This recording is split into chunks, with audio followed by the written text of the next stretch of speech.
नमस्ते पुनस्ते नमस्ते नमः।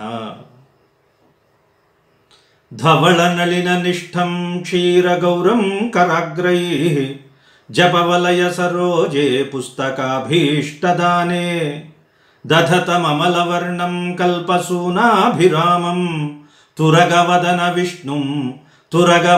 विष्णुं नौमि विद्यारिजिष्णुं।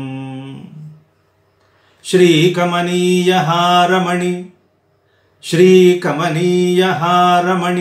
చెన్నుగతానును కౌస్తుభంబునందా కమలావధూటియునుదారతదోప పరస్పరాత్మలందా కలితంబులైన తమ ఆకృతులచ్చత పైకి దోచి అస్తోకతనందుతో జనన శోభిలు వెంకట భర్త గొల్చెదన్।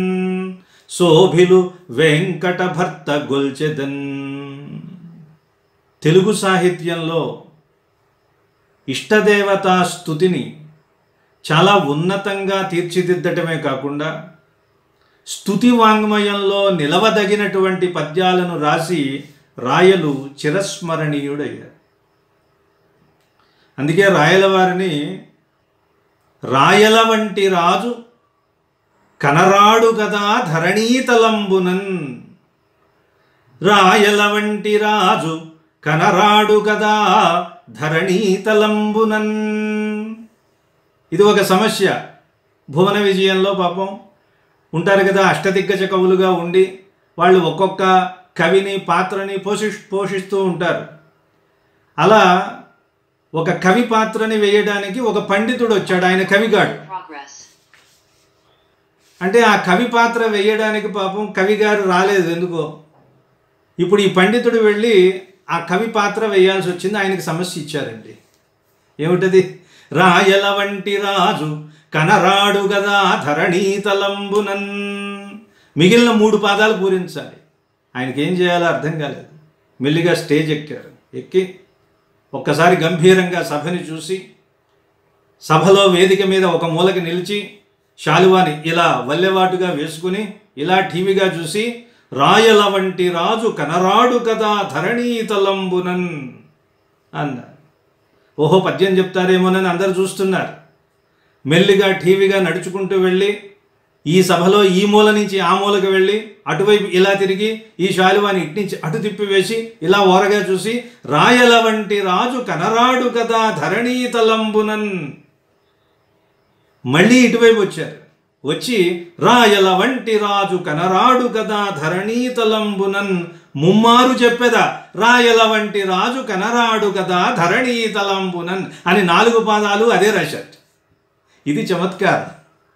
అంటే నిజానికి అది పూరించడానికి తన దగ్గర కవితాశక్తి లేకపోయినా సమయస్ఫూర్తి ఉండి రాయల వారిని ఆ రకంగా కీర్తించారని ఒక చాటు। అయితే ఇందులో రాయల గొప్పతనం తెలుస్తుంది। శ్రీకమనీయహారమణి చెన్నుగతానును కౌస్తుభంబునందా కమలావధూటియు ఉదారతదోప పరస్పరాత్మలందా కలితంబులైన తమ ఆకృతులచ్చత పైకి దోచి అస్తోకతనందుతో జనన శోభిలు వెంకట భర్త గొల్చెదన్। వెంకట భర్త, వెంకటాచలం మీద అధివసించున్నటువంటి పరమాత్మ। భర్త అన్న శబ్దం భరించేవాడు అని అర్థం। అంటే భార్య తిట్లని భరించేవాడని కాదు। ఈరోజు ఏదో గృహిణీ దినోత్సవం అన్నారు, అవునా? ఈ పద్యంలో ఆదర్శ దంపతి ఎలా ఉండాలో శ్రీకృష్ణదేవరాయలు వారు చెప్తున్నారు। వేద మంత్రాలలో వివాహం చేసేటప్పుడు మూర్ధాణం భర్తృరారోహ అని ఒక మంత్రం వస్తుంది। అంటే భర్త గారి తల మీద కూర్చోవాలి అని వెంటనే సంస్కృతం చదువుకున్న వధువు అనుకోండి, వెంటనే వెళ్ళి భర్త గారి తల మీద ఎక్కి కూర్చుంటుంది అనమాట। మూర్ధాణం భర్తృరారోహ అంటే అమ్మా నువ్వు వెళ్ళి భర్త తల మీద కూర్చోవాలని కాదు, భర్త నిన్ను తల మీద పెట్టుకునేలాగా నువ్వు నడుచుకోవాలి, అది అక్కడ అర్థం। అంతే తప్ప నువ్వు వెళ్ళి ఆయన శిరస్సు మీద కూర్చో అని కాదు। ఇక్కడ చూడండి, అలాంటి ఆదర్శ దంపతి మనకు కనిపిస్తున్నారు। ఎవరు వారు? శ్రీ వెంకటేశ్వర స్వామి, లక్ష్మీదేవి। శ్రీ మొదలుపెట్టాడు। శ్రీ అనగానే లక్ష్మి అంతే. తరువాత శ్రీ అంటే ఐశ్వర్యం అనే అర్థం వచ్చింది, తరువాత శ్రీ అంటే వైభవం అనే అర్థం వచ్చింది, తరువాత గౌరవం అనే అర్థం వచ్చింది. ఇలా రకరకాలైనటువంటి అర్థాలు తర్వాత మారాయి. కానీ శ్రీ అంటే లక్ష్మి. ఏమిటంటే ఆ పదానికి అర్థం అన్నారు, శ్రేయతే ఇతి శ్రీ, అందరి చేత ఆశ్రయింపబడుతుంది కాబట్టి శ్రీ అన్నారు. అందులో ష అనే ఒక అక్షరం ఉంది, రేఫ అనే ఒక అక్షరం ఉంది, ఈ అనే ఒక అక్షరం ఉంది. ఈ 3 అక్షరాలు కలిస్తే శ్రీ అయ్యింది. షకారము ఈ రెండింటికి అధిదేవత లక్ష్మీదేవి. అందులో ఉన్న ఉంది చూసారా, అది అగ్ని బీజం అన్నారు. ఈ 3 కలవడం వల్ల ఏర్పడినటువంటి శబ్దం శ్రీ. ఆ శ్రీ లక్ష్మీదేవి కమనీయ, ఆవిడ మెడలో ఒక అందమైన హారం వేసుకుందట. ఆ హారం ఎలాంటిది అన్నారు, కమనీయము. కమ అంటే కోరబడేది, అందరి చేత ఇష్టపడేది అనే అర్థం. కమనీయ అంటే మనోహరమైన, ఎవరైనా చూసిన తర్వాత దాన్ని ధరించాలి అని అనిపించేటటువంటి హారం. శ్రీ కమనీయ హారమణి, లక్ష్మీదేవి ఒక హారం వేసుకుందట.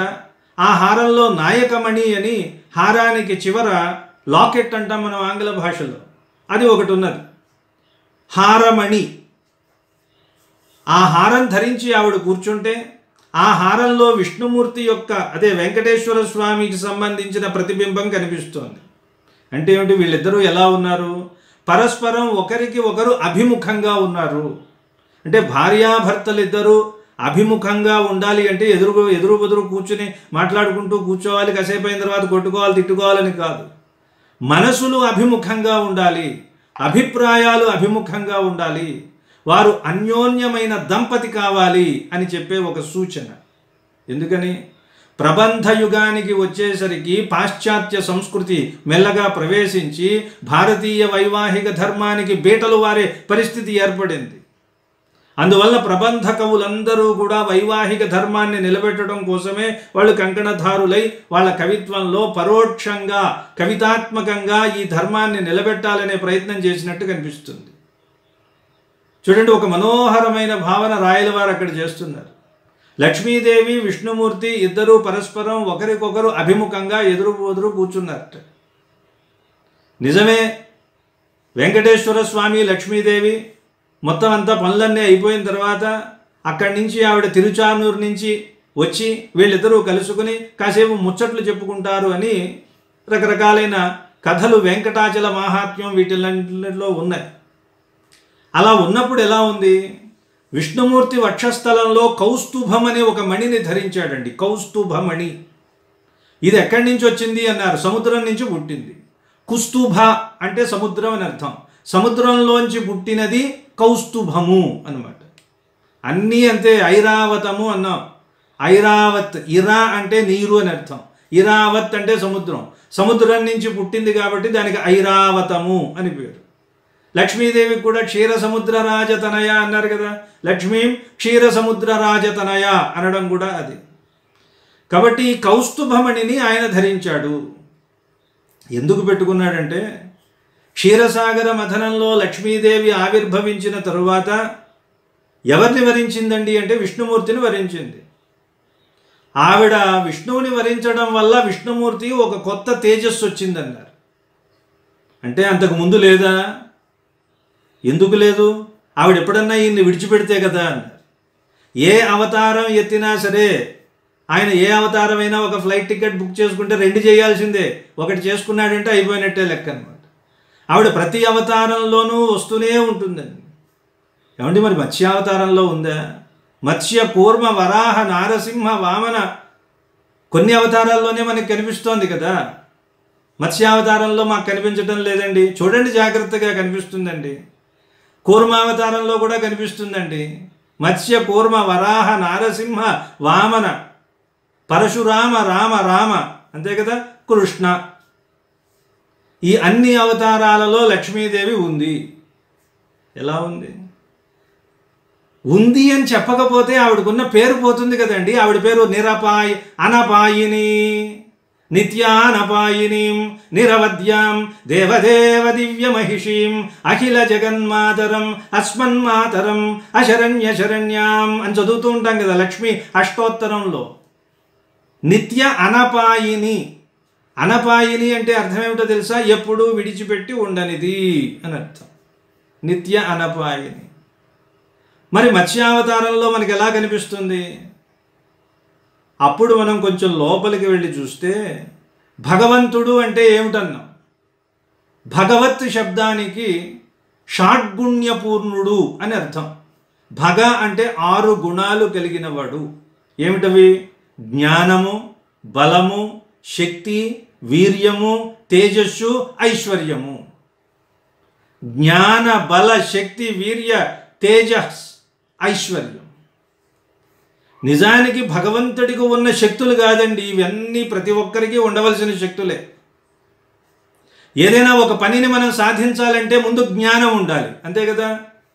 ఆ పనిని ఎలా చేయాలి, ఎలా చేస్తే సమర్థవంతంగా పూర్తి చేయగలుగుతాం అనే జ్ఞానమే మొట్టమొదటి జ్ఞానం. జ్ఞానం ఉన్నంత మాత్రాన సరిపోతుందా?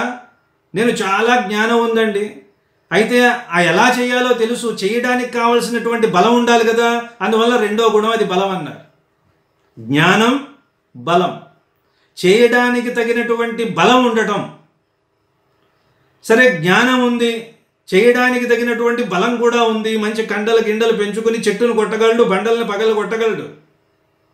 కానీ అది ఫలించాలిగా, అది చెయ్యాలి కదా. ఈ జ్ఞానాన్ని ఉపయోగించి బలాన్ని ఎలా వాడాలో తెలిసి, బలం ఉంది, జ్ఞానం ఉందండి.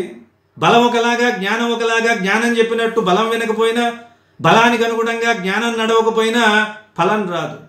ఈ 2 సముపాళ్లల్లో ఉంటూ ముందుకి నడిచి ఒక కార్యాన్ని సఫలం చేసేదే శక్తి అన్నారు. 3వది శక్తి. అంటే బలాన్ని ఉపయోగించి, జ్ఞానాన్ని ఉపయోగించి కార్యాన్ని ఫలవంతం చేసే మార్గంలో ముందుకు వెళ్ళేది శక్తి. అందుకే ఏమన్నాం? జ్ఞాన, బల, శక్తి. శక్తి ఉంది, వీటన్నిటినీ ఉపయోగించాం, కానీ అది పూర్తిగా నెరవేరాలంటే యుద్ధరంగంలోకి దిగిన తర్వాత బలవంతుడే కానీ నీరసించి కూర్చుంటాడు. అంటే ప్రతి క్షణం తనలో ఉన్నటువంటి వీరత్వాన్ని చూపించగలగాలి, అది వీర్యము అన్నారు. ఈ వీర్యానికి సంబంధించినటువంటి ఒక ఛాయ ఎప్పుడైతే వీర్యాన్ని ప్రయోగిస్తాడో అప్పుడు తేజస్సు వస్తుంది. అంటే ఒక పనికి సంబంధించినటువంటి మెళకువ వస్తుంది, నైపుణ్యం వస్తుంది, దాన్ని సాధిస్తాడు. ఆ సాధించిన తర్వాత ఏం చేస్తాడండి? ఐశ్వర్యము. ఐశ్వర్యం అంటే మనం అనుకునే ఐశ్వర్యం కాదు, సంపద కాదు. ఈశ్వరస్య భావ ఐశ్వర్యం అన్న. ఈశ్వరుడికి ఉండేది ఐశ్వర్యం. ఈశ్వరుడు అంటే ఏమిటి అన్నారు? ఈశ, ఈశిత్రువము అంటే ఏమిటి? ఏదైనా ఒక పనిని ఇలా జరుగుతూ ఉంటే అలా కాదని ఇలా మార్చగలిగినటువంటి శక్తి కలిగిన వాడు ఈశుడు. మనమంతా ఈశులం కాదండి, ఆయన ఎలా చెబితే అలా చేస్తాం. అంటే సిద్ధాంతాలకి విధానాలకి వ్యతిరేకంగా కూడా వెళ్ళి ఏదైనా ఒక పనిని సాధింపజేయగలిగిన శక్తియుక్తులు కలిగిన వాడినే ఈశ్వరుడు అంటాం. అంటే ఒకలా జరుగుతూ ఉంటే అన్యథా ప్రాప్తస్య, ఒకలా ప్రాప్తిస్తూ ఉంటే ఇంకొకలాగా ప్రాప్తించడం, దాన్ని నిపాత అంటూ ఉంటారు వ్యాకరణంలో. అన్యథా ప్రాప్తస్య అన్యథోచ్చారణం నిపాతం అన్నారు. ఆ నిపాతం అంటే ఒకలా జరగవలసి ఉంటే దాన్ని ఇంకొక రకంగా మార్చి, అవసరమైతే బ్రహ్మరాతని మార్చి, అవసరమైతే ప్రకృతిని మార్చి ఏదైనా చేయగలిగినటువంటి శక్తియుక్తులు కలిగినటువంటి ఒక లక్షణానికి దానికి ఐశ్వర్యం అని పేరు. కాబట్టి ఎవరిలో అయితే జ్ఞాన, బల, శక్తి, వీర్య, తేజస్సు, ఐశ్వర్యాలు ఉంటాయో ఇవన్నీ కూడా ఉన్నటువంటి వాడే భగవంతుడు. ఇది అర్థం. ఇవన్నీ నిజానికి లక్ష్మీ స్వరూపాలు అని చెప్పచ్చు. ఏమిటవి? లక్ష్మీ స్వరూపాలు. మత్స్యావతారంలో విష్ణుమూర్తిలో ఉన్నటువంటి జ్ఞానమే లక్ష్మి. ఈ జ్ఞానం అనే గుణం ఉంది మత్స్యావతారంలో. ఎందుకని? మత్స్యావతారం ఆవిర్భవించిందే జ్ఞానాన్ని రక్షించడం కోసం. జ్ఞానాన్ని రక్షించడానికి ఆయన పుట్టాడు. బ్రహ్మదేవుడు అనేవాడు వేదాల్ని పారేసుకోవటం ఏమిటండి? సోమకాసురుడు వెళ్ళి నీళ్లల్లో దాచేయటం ఏమిటి? ఇదంతా ఏముండదు. మానవుడిలో జరిగేటటువంటి ఒక రకమైనటువంటి ప్రక్రియ అదంతా. వేదం అనేది ఒక జ్ఞానం. ఆ జ్ఞానాన్ని మనం గుర్తుపెట్టుకోవాలంటే 2 రకాలైనటువంటి లక్షణాలు ఉంటాయి. ఒకటి రజస్సు, తమస్సు మనల్ని వెంటాడుతూ ఉంటుంది. ఇప్పుడు ఏదైనా ఒక మంచి పని చేయాలనుకోండి, 8 గంటలకి మనం ఇక్కడ ఏదో ఒక ఆముక్తమాల చేత చదవాలనుకున్నాం అనుకోండి, మనకి 2 రకాలైన అవరోధాలు ఏర్పడతాయి. ఒకటి నిర్లక్ష్యం, ఏముందిలే తర్వాత చూడొచ్చు అని ఒకటి అనిపిస్తుంది. రెండవది ఆసక్తి లేకపోవడం. ఆసక్తి లేకపోవడం వల్లైనా అవుతుంది, లేదా నిర్లక్ష్యం వల్ల అయినా అవుతుంది. ఈ 2 పుట్టాయి బ్రహ్మగారికి. అందువల్ల వేదం పోయింది, జ్ఞానం పోయింది. మనకి ఏదైనా ఒక పద్యం ఉందండి, మీరు నేర్చుకోవాలి, పదే పదే సాధన చేస్తే గుర్తుంటుంది తప్ప నిర్లక్ష్యంగా ఊరుకుంటే ఆ జ్ఞానం ఉంటుందా? మనకి పోతుంది. బ్రహ్మగారికి జరిగింది అదే. విద్య పట్ల ప్రతి ఒక్కరికి ఉండవలసినవి 2 లక్షణాలు. నిరంతరం సాధన చేయడం అనేది ఒకటి, దాని పట్ల ఆసక్తి ఉండటం అనేది ఒకటి. ఈ 2 ఎవరికి దగ్గర లేకుండా ఉంటాయో అప్పుడేమవుతుంది? వెంటనే ఆ విద్య పోతుంది. అందువలన మధుకైటభులు అనే రాక్షసులు వచ్చి ఈ 2 ఎత్తుకుపోయారని ప్రతీకాత్మకంగా చెప్పారు. ఆ మధుకైటభులు అంటే ఎవరు? రజస్సు, తమస్సు, ఆ 2 గుణాలు అన్నమాట. కాబట్టి ఆ గుణాలు వచ్చి ఈ జ్ఞానాన్ని తీసుకుని వెళ్ళిపోయాయి. అప్పుడు విష్ణుమూర్తి వచ్చి ఏం చేశాడు? నాయన ఆ రజస్సుని తమస్సుని పోగొట్టి, విద్య అంటే జ్ఞానం అంటే దాన్ని ఏం చేయాలి? మీరు నిరంతరం సాధన చేయాలి, ఆసక్తి పెంచుకోవాలి అని చెప్పి మళ్ళీ వాటిని తీసుకొచ్చి బ్రహ్మగారికి ఇచ్చాడు అని కథ. అంటే ఏమిటి? తప్పు తెలుసుకుని మళ్ళీ వాటిని సాధన చేశాడు కాబట్టి అది మళ్ళీ గుర్తుంది. కాబట్టి తెలుసుకోవలసినది ఎప్పుడూ ఉంటుంది, దాన్ని తెలుసుకోవాలన్న ఆసక్తి ఉండడం అనేది ఒక లక్షణం.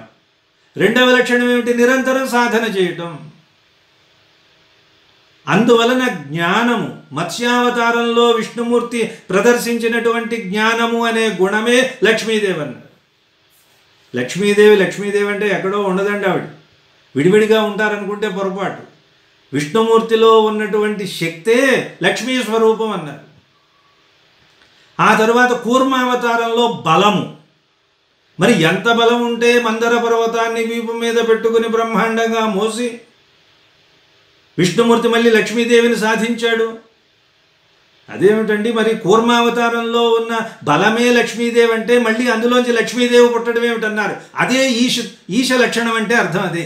ఈశ్వరుడు, ఈశ్వరి వీళ్ళిద్దరూ ఒకటే. ఈశ్వర అంటే విష్ణుమూర్తి. ఎవరైతే దేన్నైనా నియంత్రించగలుగుతారో ఆయన ఈశ్వరుడు. ఈశ్వర సర్వభూతానాం అని వేదం చెప్తోంది మనకి. ఈశ్వరీం సర్వభూతానాం గంధద్వారాం దురాధర్షాం నిత్యపుష్టాం కరీషిణీం ఈశ్వరీగుం సర్వభూతానాం అని ఉంది కదా. ఆవిడ కూడా ఈశ్వరి అన్నారు. ఈవిడ ఈశ్వరి, ఆయన ఈశ్వరుడు. ఇప్పుడు వీళ్ళిద్దరిలో ఎవరు బాస్? రాయల వారు చెప్తారు ఎవరు బాసో చూడండి ఈ పద్యంలో. మనకి ఈయనకేమో ఈశ్వరుడు అని పేరండి, ఆవిడకేమో ఈశ్వరి అని పేరండి. మరి వీళ్ళిద్దరిలో ఎవరు గొప్ప? ఎవరు ఒకరిని మించి ఒకరు ఉంటారు? ఈ లక్షణాన్ని అంతా తీసుకొచ్చి పెడుతున్నాడు రాయలు ఈ మొట్టమొదటి పద్యంలో. కాబట్టి కూర్మావతారంలో ఉన్నటువంటి బలం అన్నామే అది లక్ష్మీదేవి.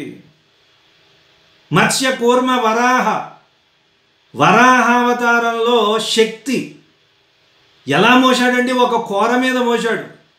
మొత్తం భూభారాన్ని మోయగలిగినటువంటి శక్తి మొత్తాన్ని ఆ కోరలోకి తీసుకొచ్చి పెట్టాడు. అది శక్తి అంటే. కాబట్టి దంష్ట్రా అన్నారు, కోర మీద భూమిని నిలబెట్టాడే అది శక్తి. మత్స్య కూర్మ వరాహ నారసింహుల్లో ఏమున్నదన్నారు? జ్ఞాన బల వీర్యము. అప్పటి వరకు భగవంతుడు అనేవాడు ఇలా ఉంటాడని తెలియదు మనకి, లోకానికి తెలియదండి.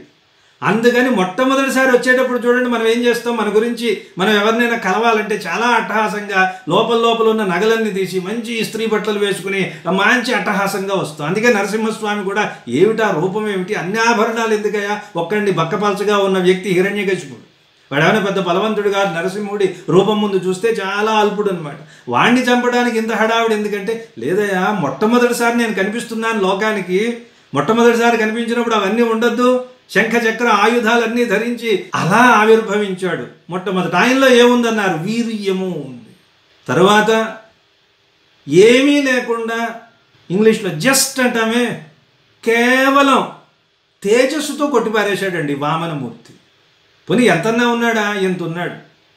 మరి అంత బలి చక్రవర్తి ఎందుకు లొంగాడు? ఏమిటి బాలుడు, ఏమిటి బాలుడు ఇంత అందంగా ఉన్నాడని మురిసిపోయి తాను మోహంలో పడిపోయి నానా యాతనలు పడ్డాడే. మోహం అనేది మానవుల్ని చాలా పతనంలోకి తీసుకువెళ్తుంది. అందుకే ఆ మోహాన్ని పోగొట్టిన వాడు కాబట్టి మోహిని అవతారం ఎత్తాడన్న. కూర్మావతారం దగ్గరే మనం అది కూడా మోహిని అవతారం వస్తుంది. క్షీరసాగర మథనం చేసిన తర్వాత దేవతలు రాక్షసులు వీళ్ళిద్దరూ కొట్టుకున్నారండి. లక్ష్మీదేవి గురించి చెప్పుకుంటున్నాం కాబట్టి ఒక మాట అందరూ గుర్తుపెట్టుకోవాలి. గుర్తుపెట్టుకోవడం కాదు, పాటించాలి కూడా. ఎక్కడైతే దెబ్బలాటలు జరుగుతాయో, కలహాలు జరుగుతాయో, భార్యాభర్తలు కానీ ఇంట్లో కానీ కొట్టుకోవడం మొదలుపెట్టారంటే ఐశ్వర్యం పోతుంది, వెంటనే పోతుందండి. మనస్పర్ధలు వచ్చి తిట్టుకోవడం, కొట్టుకోవడం, అరుచుకోవడం, కేకలు ఇవన్నీ పెట్టారంటే వెంటనే ఐశ్వర్యం పోతుంది. ఎలా చెప్తున్నారండి? దేవదానవులే దానికి ఉదాహరణ. ఎవరు ఆ కలహాన్ని మొదలుపెట్టారంటే రాక్షసులే మొదలుపెట్టారు. చాలామందికి మోహిని అవతారంలో ఒక రకమైనటువంటి అపవాదు ఒకటి ఉంటుంది. విష్ణుమూర్తి అండి దేవతలంటే పక్షపాతం, రాక్షసుల్ని పాపం మోసం చేసి వాళ్ళందరికీ అమృతాన్ని ఇవ్వకుండా దేవతలకే ఇచ్చాడు. లేదు, ఒక్కసారి పురాణాలు తిరగేస్తే మోహిని అవతారం ఎత్తిన తర్వాత చాలా రకాలుగా చెప్తాడు విష్ణుమూర్తి రాక్షసుల్ని కూర్చోబెట్టి. కానీ వాళ్ళు మోహిని సౌందర్యాన్ని చూడడానికి ఇష్టపడినటువంటి వాళ్ళు కామాతురులై ఉన్న వాళ్ళకి చెవులు వినిపించవు కదా. కామాతురాణం నభయం నలజ్జ అన్నారు. ఉన్నాయి కదా, శ్లోకాలన్నీ ఉన్నాయి. అలా వాళ్ళు చెవిన వేసుకోలేదు ఆ మాటలు. మీరు ఇలా మోహంలో పడిపోయినట్లయితే ఈ అమృతాన్ని పంచడం అనేది ఎలా జరుగుతుంది? కాబట్టి నేను వరుసగా పంచుతాను అని ఆయన చెబితే వాళ్ళు కేవలం వాళ్ళ దృష్టి అంతా అంతకు ముందు వరకు అమృతం మీద ఉందండి. క్షీరసాగర మథనం చేసేటప్పుడు ఇద్దరు ఒప్పందం కుదుర్చుకున్నారు. ఏమని? వచ్చిన తర్వాత ఇద్దరం సగం సగం పంచుకుందామని. కానీ ధన్వంతరి అనే మహానుభావుడు క్షీరసాగరంలోంచి ఉద్భవించి చేతిలో అమృత కలశాన్ని తీసుకుని వచ్చి పుట్టిన తరువాత ఈ రాక్షసులు ఏం చేశారు? వాళ్ళకే ఆశ పుట్టి ఆ కలశాన్ని తీసుకుని పారిపోయారు. కలహం మొదలు పెట్టింది వాళ్ళు.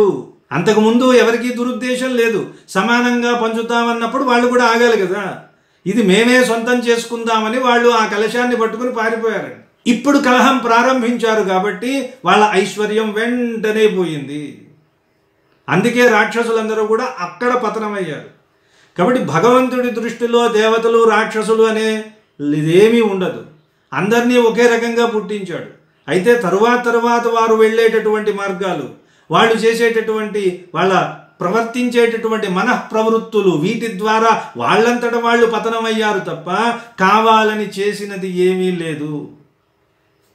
ఎంత ధర్మం అంటే ఈ పంక్తిలో ఉన్న వాళ్ళందరికీ నేను అమృతం పోస్తాను అన్నాడు కాబట్టి రాహువు కేతువు వాళ్ళు వచ్చి ఆ పంక్తిలో కూర్చున్న వాళ్ళకి పోశాడు. రాక్షసులని తెలిసినప్పటికీ కూడా పోశాడు. పోసి ఒకే చోట ధర్మాన్ని అధర్మాన్ని రెండింటినీ పాటించాడు. రాక్షసుడు కాబట్టి తప్పు చేశాడు కాబట్టి ఖండించాడు. మరి అమృతం పోశాడు కాబట్టి అమృతం తాగాడు కాబట్టి తలని బతికించాడు. బతికించి ఉన్నతమైన స్థానాన్ని ఇచ్చి ఒక గ్రహంగా కూర్చోబెట్టాడు. ఇలాంటి మోహిని అవతారంలో తన ధర్మ సంస్థాపనని అక్కడ కూడా చేశాడు. ఇన్ని కష్టాలు పడాల్సిన అవసరం లేదు. బలిచక్రవర్తి దగ్గరకు వచ్చేసరికి ఒక్క తేజస్సుతో మొత్తాన్ని గెలిచాడు. కాబట్టి తేజస్సు ఇవన్నీ ఉన్న తర్వాత వచ్చే లక్షణం ఏమిటండి అంటే ఈశత్వం. ఈశత్వం అంటే ఏమిటి? అన్నింటినీ తన వశమందు ఉంచుకోగలగటం. ఒకలా జరుగుతున్న దాన్ని మార్చేసి పుట్టగానే ఇంతవాడై ఎంతైనా అయిపోయేలాగా ఇలా ఏదైనా చేయగలిగినటువంటి, సమస్త జీవుల్ని శాసించగలిగినటువంటి, నియంతగా తాను వ్యవహరించగలిగిన లక్షణాన్ని ఆ ఈశుత్వం అంటారు. ఆ లక్షణం ఉన్నటువంటి వాడు ఈయన. అలా అందుకే ఈయన ఈశ్వరుడు అన్నారు. లక్ష్మీదేవిని కూడా ఈశ్వరి అన్నారు. అంటే ఈ అందరినీ రక్షించడం, అందరినీ పరిపాలన చేయడం అనే లక్షణం ఇద్దరికీ సమానమే. ఇప్పుడు శ్రీ వైష్ణవ పరిభాషలో శేషశేషి సంబంధం అంటారు కదండి. శేషశేషి, శేషి అంటే అర్థం ఏమిటి? అన్నింటినీ తనలో ఉంచుకున్నవాడు శేషి. అంటే అంగి సంబంధం అంటాం మనం. ఇప్పుడు మన శరీరం ఉందనుకోండి, ఇది అంగి. ఈ అంగిలో ఏమేమి ఉంటాయి? అంగాలన్నీ ఉంటాయి. చెయ్యి ఒక అంగం, కాలు ఒక అంగం, ముక్కు ఒక అంగం. అంగములు కలిగినది అంగి. శేషములు కలిగిన వాడు శేషి. ఆ శేషి అన్నింటినీ తనలో నింపుకోగలడు. అందులో మొట్టమొదటి శేషి ఎవరో ఆయన మొట్టమొదటి శేషుడు ఎవరో ఆయన ఆదిశేషుడు అన్నారు. ఆయన తర్వాత గరుడు కూడా ఒక శేషుడే.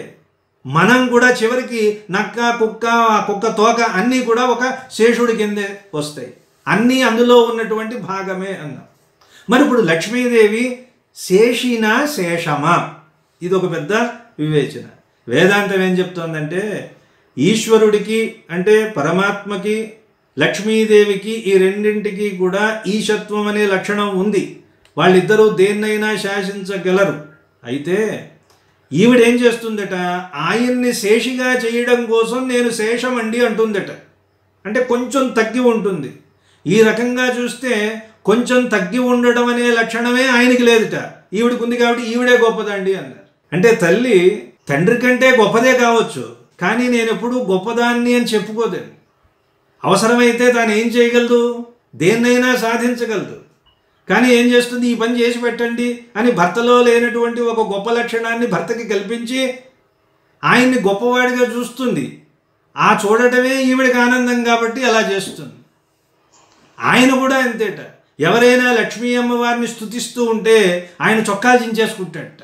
ఆయన కంచుకాలు ధరిస్తాడు కదా, అవి ఒక్కసారి ఆయన శరీరం ఉప్పొంగిపోయి ఆయన వేసుకున్నటువంటి కవచాలు పట్ట పట్ట పట్ట పట్టమని పగిలిపోతాయి అన్నారు. ఎందుకని? లక్ష్మీ అమ్మవారిని స్తుతిస్తున్నాడండి అని. పోనీ ఈ పెద్ద మనిషి ఏమైనా పని చేశాడు అనుకోండి, ఏ పని చేసినా సరే ఒక్కసారి లక్ష్మీ అని అనడండి. ఏం చేస్తాడు, చూస్తాడట, ఇలా చూస్తాడు. చూస్తే ఆవిడేమంటుంది, భలే చేశారండి అని చెప్పదండి. ఆవిడ కూడా కనుసైగ చేస్తుంది. అమ్మయ్య, ఈరోజు నేను చేసిన పని సార్థకం అయిందని ఈయన మురిసిపోతాడు. ఇవన్నీ ఎంత గొప్ప గొప్ప విషయాలు, మానవులు ఆచరించవలసినవి కాదు. ఆవిడ మురిసిపోతాడట. ఆవిడ అభిప్రాయం తీసుకున్న తర్వాత ఇంకెవరిని అడగట. ఇదిగా మనం ఏం చేస్తామంటే అందరూ బయట వాళ్ళని అడుగుతాం ఇది ఎలా ఉందని. ఇంట్లో ఉన్న భార్యని భర్తని భార్య అడగరనమాట. ఎందుకంటే వాళ్ళు మన దృష్టిలో మనుషులు గారు. వాళ్ళకేం తెలుసులే. విష్ణుమూర్తిని చూసి నేర్చుకోవాలి కదా. ఒక్కసారి ఏదైనా ఒక అభిప్రాయం ఆయన ఒక పని చేసిన తర్వాత, ఇదిగో వీడిని సృష్టించాలి లక్ష్మి అంటే, ఆవిడ బాగుందంటే బాగుంది, బాగాలేదంటే బాగాలేదంటే ఫైనల్ డెసిషన్. ఆ తర్వాత మళ్ళీ సెకండ్ ఒపీనియన్, థర్డ్ ఒపీనియన్స్ ఇలాంటివి ఏమి ఉండవన్నమాట. మన డాక్టర్ల దగ్గరికి వెళ్తూ ఉంటాం కదా 2-3. ఎందుకని? ఒకటి మీద నమ్మకం లేక మనకి అభయం, మనకేమో భయం ఉండడం వల్ల ఇవన్నీ ఏమీ ఉండవు అన్నమాట. అలా అన్యోన్యమైన దాంపత్యం ఉంది కాబట్టే వీళ్ళిద్దరూ ఎవరు ఎక్కువ ఎవరు తక్కువ కాదు అన్నట్లుగా సమానంగా కూర్చోబెట్టాడు రాయలవారు.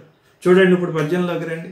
శ్రీ కమనీయ హారమణి, వాళ్ళిద్దరూ అలా ఎదురు కూర్చుంటేట లక్ష్మీదేవి మెడలో ఉన్న ఒక హారము అంటే నిజానికి 108 పేటలు ఉన్న ముత్యాలతో చేసిన దాన్నే హారం అంటారు. సరే, ఇప్పుడు 108 ఎక్కడి నుంచి వస్తాయి, 108 పూసలు కూడా డౌటే మనకి. అందువలన ఒక హారం వేసుకుంది ఆవిడ. ఆ హారానికి కింద ఒక మంచి లాకెట్ లాంటిది ఉంది, దాన్ని నాయకమణి అంటారనమాట. చూడండి ఎంత చక్కని పేరు అది, నాయకమణి ఉంది. అలాగే విష్ణుమూర్తి కూర్చున్నాడు, ఆయన హృదయంలో ఒక కౌస్తుభమణి ఉంది. అందుకే లక్ష్మీదేవికి కౌస్తుభం అనేది సోదరి. వీళ్ళందరూ సిస్టర్సు, బ్రదర్సు. అది మొగదనుకుంటే మీరు సోదరుడు అనుకోండి, చంద్రుడు, ఐరావతం ఇవన్నీ. లేదంటే సోదరి అనుకోవాలన్నమాట. వీళ్ళంతా ఒకే చోట నుంచి పుట్టారనమాట, క్షీరసాగరం నుంచి పుట్టారు. ఆయన లక్ష్మీదేవిని వక్షస్థలంలో పెట్టుకోగానే అయ్యో మా ఆవిడ ఇంత అందంగా ఉందే, దిష్టి తగలకూడదని ఆ కౌస్తుభాన్ని తెచ్చి నల్లగా ఉండేదాన్ని ఇలా అడ్డు పెట్టాడు. అందువల్ల అది కూడా అక్కడే పెట్టుకున్నాడు. ఈవిడ విష్ణుమూర్తిని ఎక్కడ ఉందామని ఆలోచించి హృదయం అయితే బాగుంటుంది కదా అని వక్షస్థలంలో కూర్చుందాం అనుకుందట. ఆ తర్వాత ఈయన తీసుకొచ్చి కౌస్తుభాన్ని పెట్టేశాడు. అక్కడ హౌస్ ఫుల్ అయిపోయింది. ఇంకెవరు ఒక్కళ్ళు కూడా కాలు పెట్టడానికి వీలు లేదు. తరువాత తులసి అనే ఆవిడ వచ్చింది. అయ్యా స్వామి, నాకు కూడా ఎక్కడైనా కొంచెం ఏదైనా ఒక ప్రాంతం చూపించండి అంటే వీళ్ళందరూ అనేశారట, లక్ష్మి వీళ్ళందరూ కూడా ఇక్కడెక్కడ ఖాళీ లేదమ్మా, వక్షస్థలం అంతా పూర్తిగా నిండిపోయిందంటే ఆవిడ పాపం వెళ్ళి పాదాల మీద ఆశ్రయించిందట తులసి. అందువలన స్వామివారి పాదాల దగ్గర ఏముంటుంది, తులసి ఉంటుంది. కొన్నాళ్ళు పోయింది, లక్ష్మీ అమ్మవారికి విసుగొచ్చింది. ఎందుకని? భక్తులందరూ వస్తున్నారు, వచ్చి పాదాలే చూస్తున్నారు. అంతే కదా మరి. విష్ణుమూర్తిని దర్శించేటప్పుడు పాదాల నుంచి మొదలు పెట్టాలి. ఆయన చక్కగా కనిపిస్తున్నాడు కదా, నామాలు పెట్టుకుని పైనుంచి కిందకి రాకూడదు. భగవంతుణ్ణి దర్శించేటప్పుడు ఆపాదమస్తకం వెళ్ళాలి. అందరూ పాదాలను చూస్తున్నారు. పాదాలను చూసిలా పైకి కళ్ళు ఎత్తేలోగా లాగేస్తున్నారు వెంకటేశ్వర స్వామిని. అంతే కదా, అయిపోయింది. లక్ష్మీదేవిని ఎవరూ చూడట్లేదు. వీళ్ళ దుంపలు దగ్గర నేను ఇన్ని నగలు పెట్టుకుని ఇంత అందంగా సింగారించుకుని బోళ్ళంతమంది భక్తులు వస్తారు, లక్షల మంది కోట్ల మంది వస్తారని కూర్చుంటే నన్ను ఒక్కడు చూడట్లేదు అని మళ్ళీ స్వామివారికి అర్జీ పెట్టుకుందట. స్వామి నాకు కొంచెం ప్లేస్ మార్చండి, డిప్యుటేషన్ మీద ఇంకో చోటికి పంపించండి, పాదాల దగ్గర నాకు కూడా ఇంకో పాదాల దగ్గర చోటు ఇవ్వండి అందట ఆవిడ. అంటే అబ్బా లేదమ్మా తులసికి ఆల్రెడీ ఇచ్చేసామన్న. కాబట్టి ఇదంతా వైభవం అన్నమాట. ఇద్దరు ఎంత అన్యోన్యంగా ఉంటారంటే ఇలా కూర్చున్న తర్వాత ఈయన హృదయంలో ఉన్నటువంటి ఆ కౌస్తుభమణిలో లక్ష్మీదేవి రూపం కనిపిస్తోంది. లక్ష్మీదేవి ధరించినటువంటి ఆ మణి ఉంది కదా, ఆ హారంలో ఈయన ప్రతిబింబం కనిపిస్తుంది. ఇది ఎలా ఉంది అంటే ఒకరి హృదయాల్లో ఒకరు ఉంటారు కదా, ఆ లోపల ఉన్న వాళ్ళు కొంచెం బయటకు వచ్చారా అన్నట్టుందట. లోపల మనం ఒక రూపాన్ని ఇప్పుడు ఆంజనేయ స్వామి చూపించాడు కదండి, అదంతా మీరేదో అదేదో విశేషం, అదేదో సినిమాటిక్ ఇదంతా అనుకుంటూ ఉంటారు. లోపలని రాముడు ఉన్నాడా అంటే ఆయన ఇలా వక్షస్థలాన్ని చీలిస్తే లోపల రాముడు కనిపించాడు. ఇక్కడ వీళ్ళకి చీల్చకుండానే కనిపిస్తున్నారట. ఎలా కనిపిస్తున్నారు? ఎదురు బదులు కూర్చున్నారు కాబట్టి ప్రతిబింబాలు కనిపించటం వలన లోపల ఉన్నటువంటి పరస్పరం వాళ్ళ ఆత్మల్లో ఉన్న రూపాలు ఇలా బయటకు వచ్చి కనిపిస్తున్నాయా అన్నట్లుగా ఉన్నటువంటి వెంకట భర్తని కొలుస్తాను అంటున్నాడు. ఎంత మనోహరమైన ఊహ చూడండి. శ్రీ కమనీయ హారమణి, ఆ హారమణిలో చెన్నుగా తానును. చెన్నుగా అంటే అందంగా, చెన్ను అచ్చతెనుగు పదం, అదే చెన్నై అనయింది. చెన్నై అంటే ఏమిటి? అందమైన నగరం అని అర్థం. చెన్ను అంటే అందంగా ఉన్నటువంటి శ్రీ కమనీయ హారమణి చెన్నుగా తానును కౌస్తుభంబునందా కమలావధూటియును.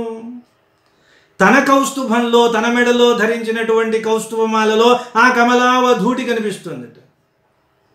ఇక్కడ వధూ వేరు, వధూటి వేరు. అక్కడ శ్రీ అన్నాడు, ఇక్కడ కమల అన్నాడు. కమల అంటే కమలమునందు ఉంటుంది కాబట్టి కమల. ఇంకొకటి కమం లాతి గృహణాతి ఇది కమల. కమం అంటే కోరబడుతుంది. లక్ష్మీదేవిని కోరుకొని వాడు ఎవరండి? అందరి చేత గ్రహింపబడుతుంది, అందరి చేత వరింపబడుతుంది అని ఇంకొక అర్థం. అక్కడ శ్రీ అంటే అందరి చేత ఆశ్రయింపబడుతుంది అని అర్థం. కాబట్టి కమలావధూటి అంటే లక్ష్మీదేవి అనే వధూటి.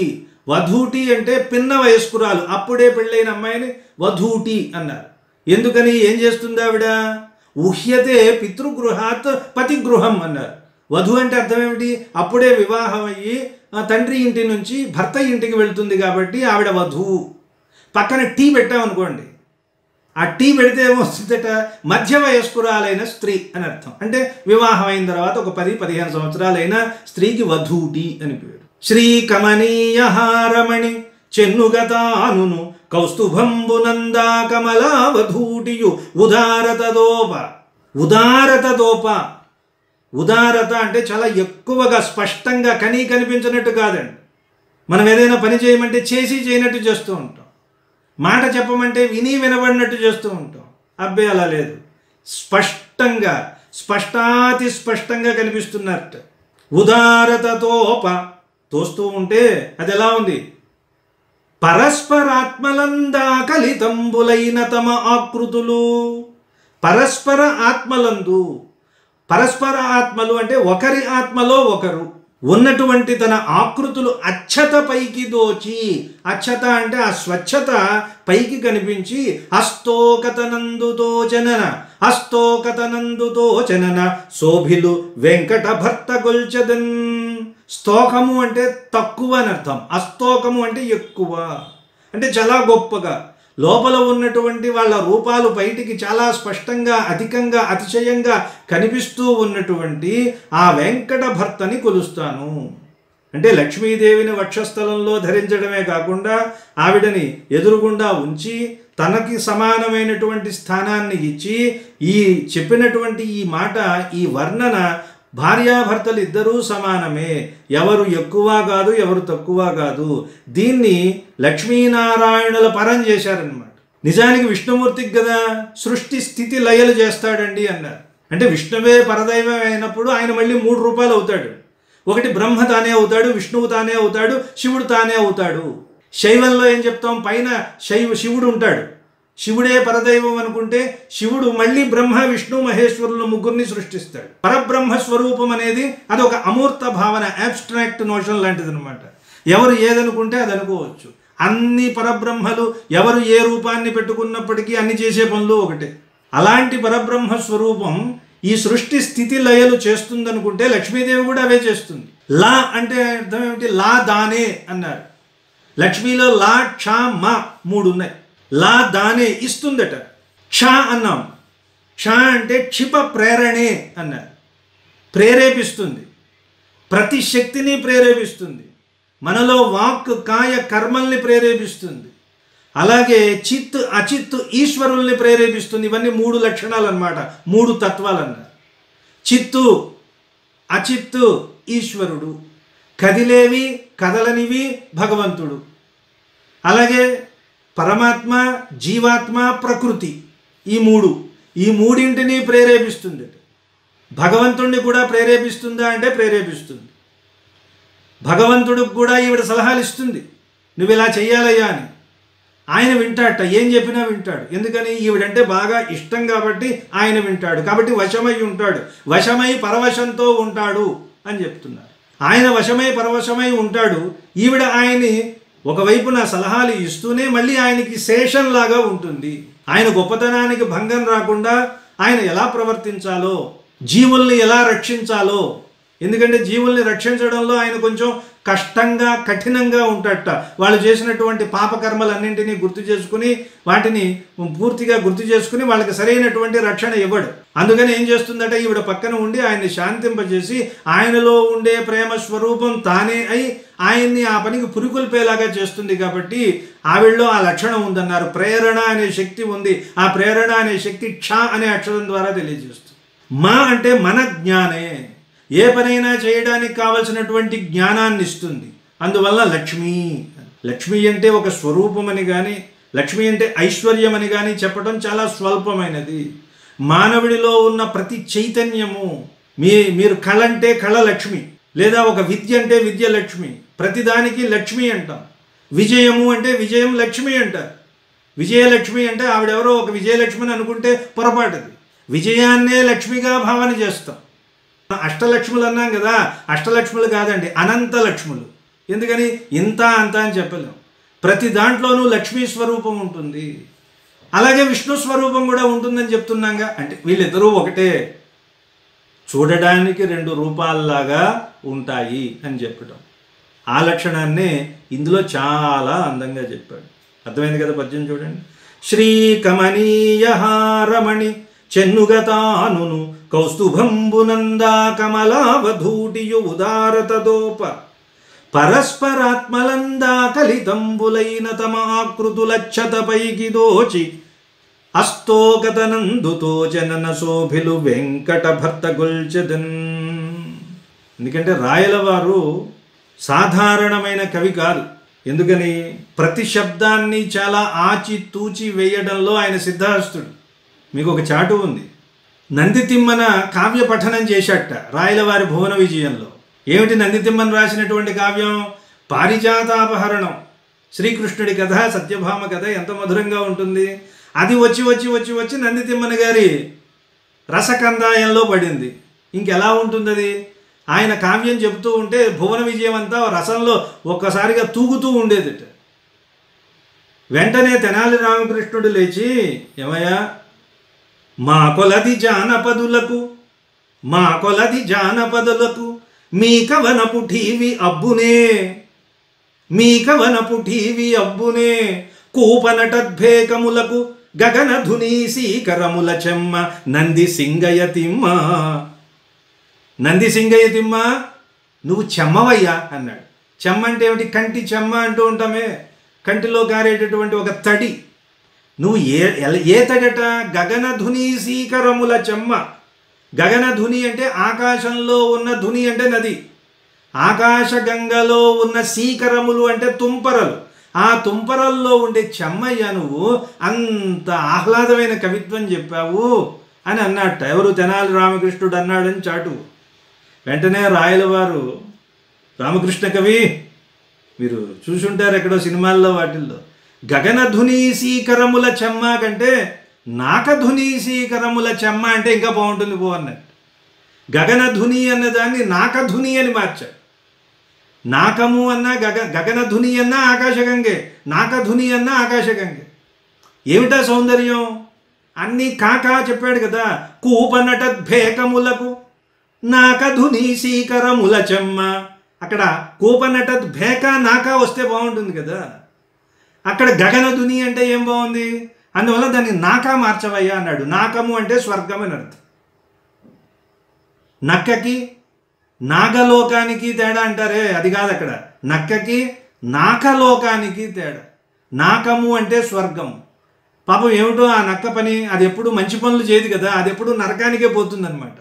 అందువలన నక్క స్వర్గానికి ఎప్పుడన్నా వెళ్తుందా? వెళ్ళదు కదా. అందువల్ల నక్కకి నాగలోకానికి ఉన్న తేడాని ఆ కాని గాగా పలికేసి మనం నాగలోకం కింద మార్చేసుకున్నాం. కాబట్టి అక్కడ ఏం చేశాడు ఆయన రాయల వారు? గగనధుని అన్నదాన్ని నాకధుని అని మార్చాడు. ఇంకొకటి ఆకాశగంగ. అసలు ఆకాశమే లేదు, అందులో గంగ ఏమిటంటారు? స్వర్గంలో ఉన్న గంగ. స్వర్గంగా అన్నామనుకోండి, స్వర్గం అనగానే ఒక గొప్ప గౌరవం కదా మనకి.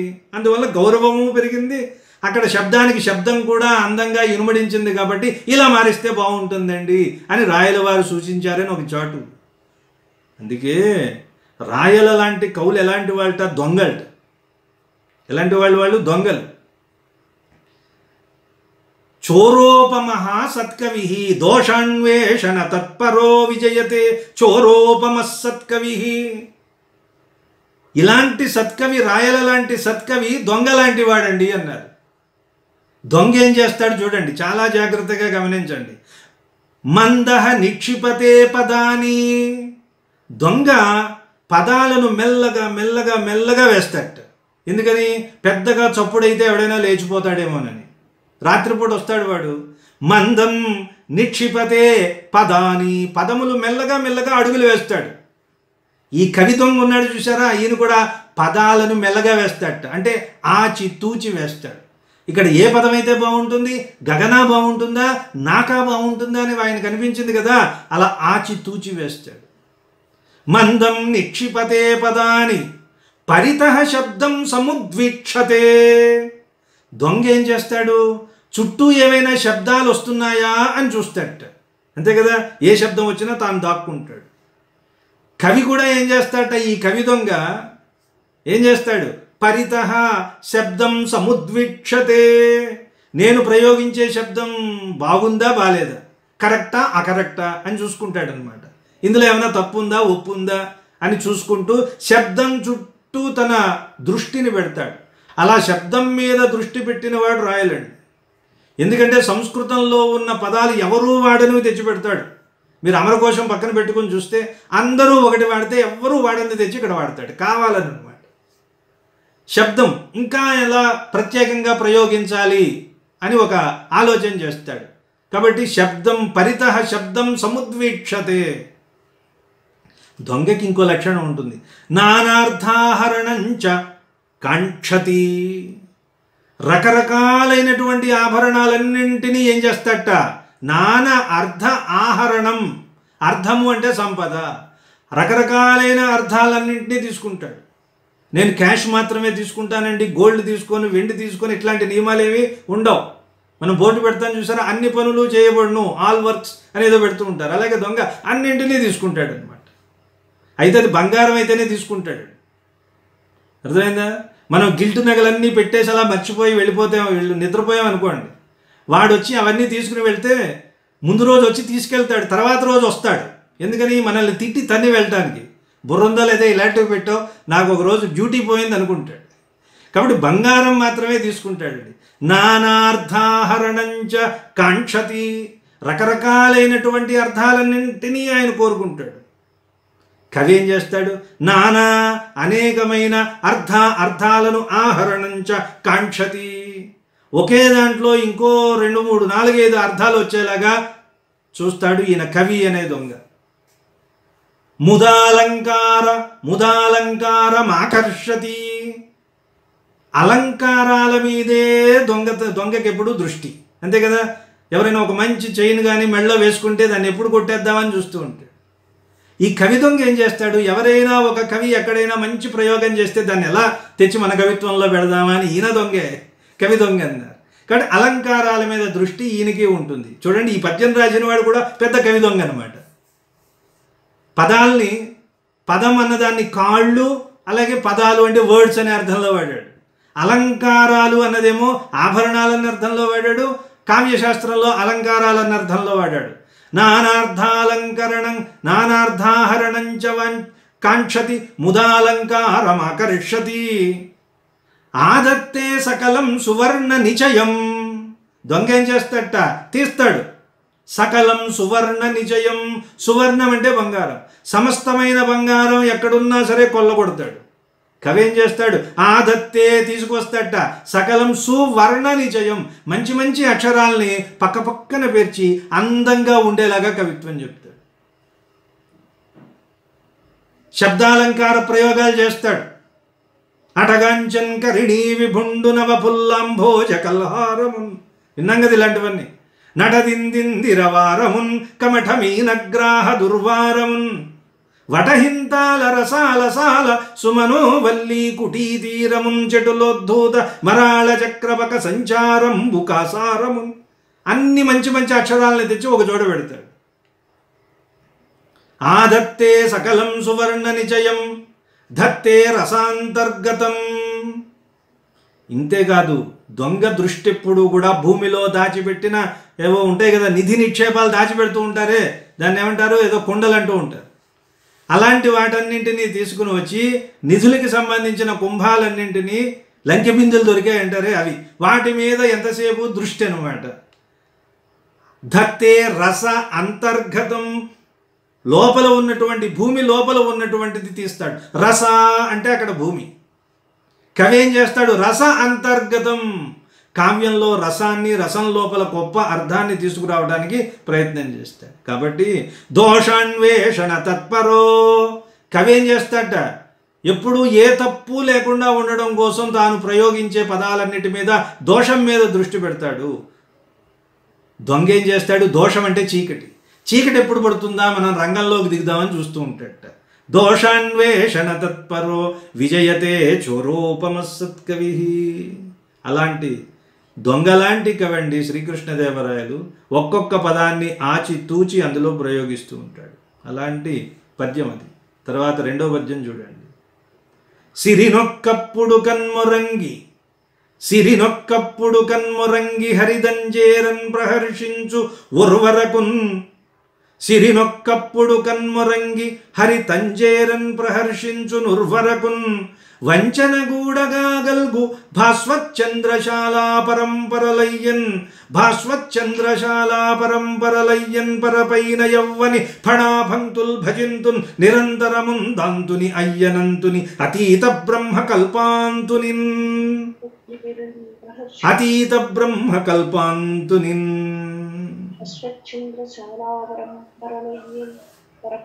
అనంతుడు దగ్గరికి వచ్చేసరికి ఇందాకే మనం అనుకున్నాం, ఆయన శేషి, ఈయన శేషుడు అన్నాం. ఆదిశేషుడు అంటే మొట్టమొదటి వాడు. శయ్య, ఆసన, ఉపధానము, పాదుక ఇలాంటివన్నీ తానే అయ్యి పరమాత్మకి సేవ చేస్తాడు కాబట్టి ఆయనకి శేషుడు అని పేరు. శేషతల్పము ఇదొక్కటే మనకు బాగా ప్రసిద్ధంగా తెలుసు. అదే శేషుడు ఆయనకి ఛత్రమవుతాడు. అదే శేషువు నాయన కొంచెం ఉక్కబోస్తోందంటే వింజామర అవుతాడు.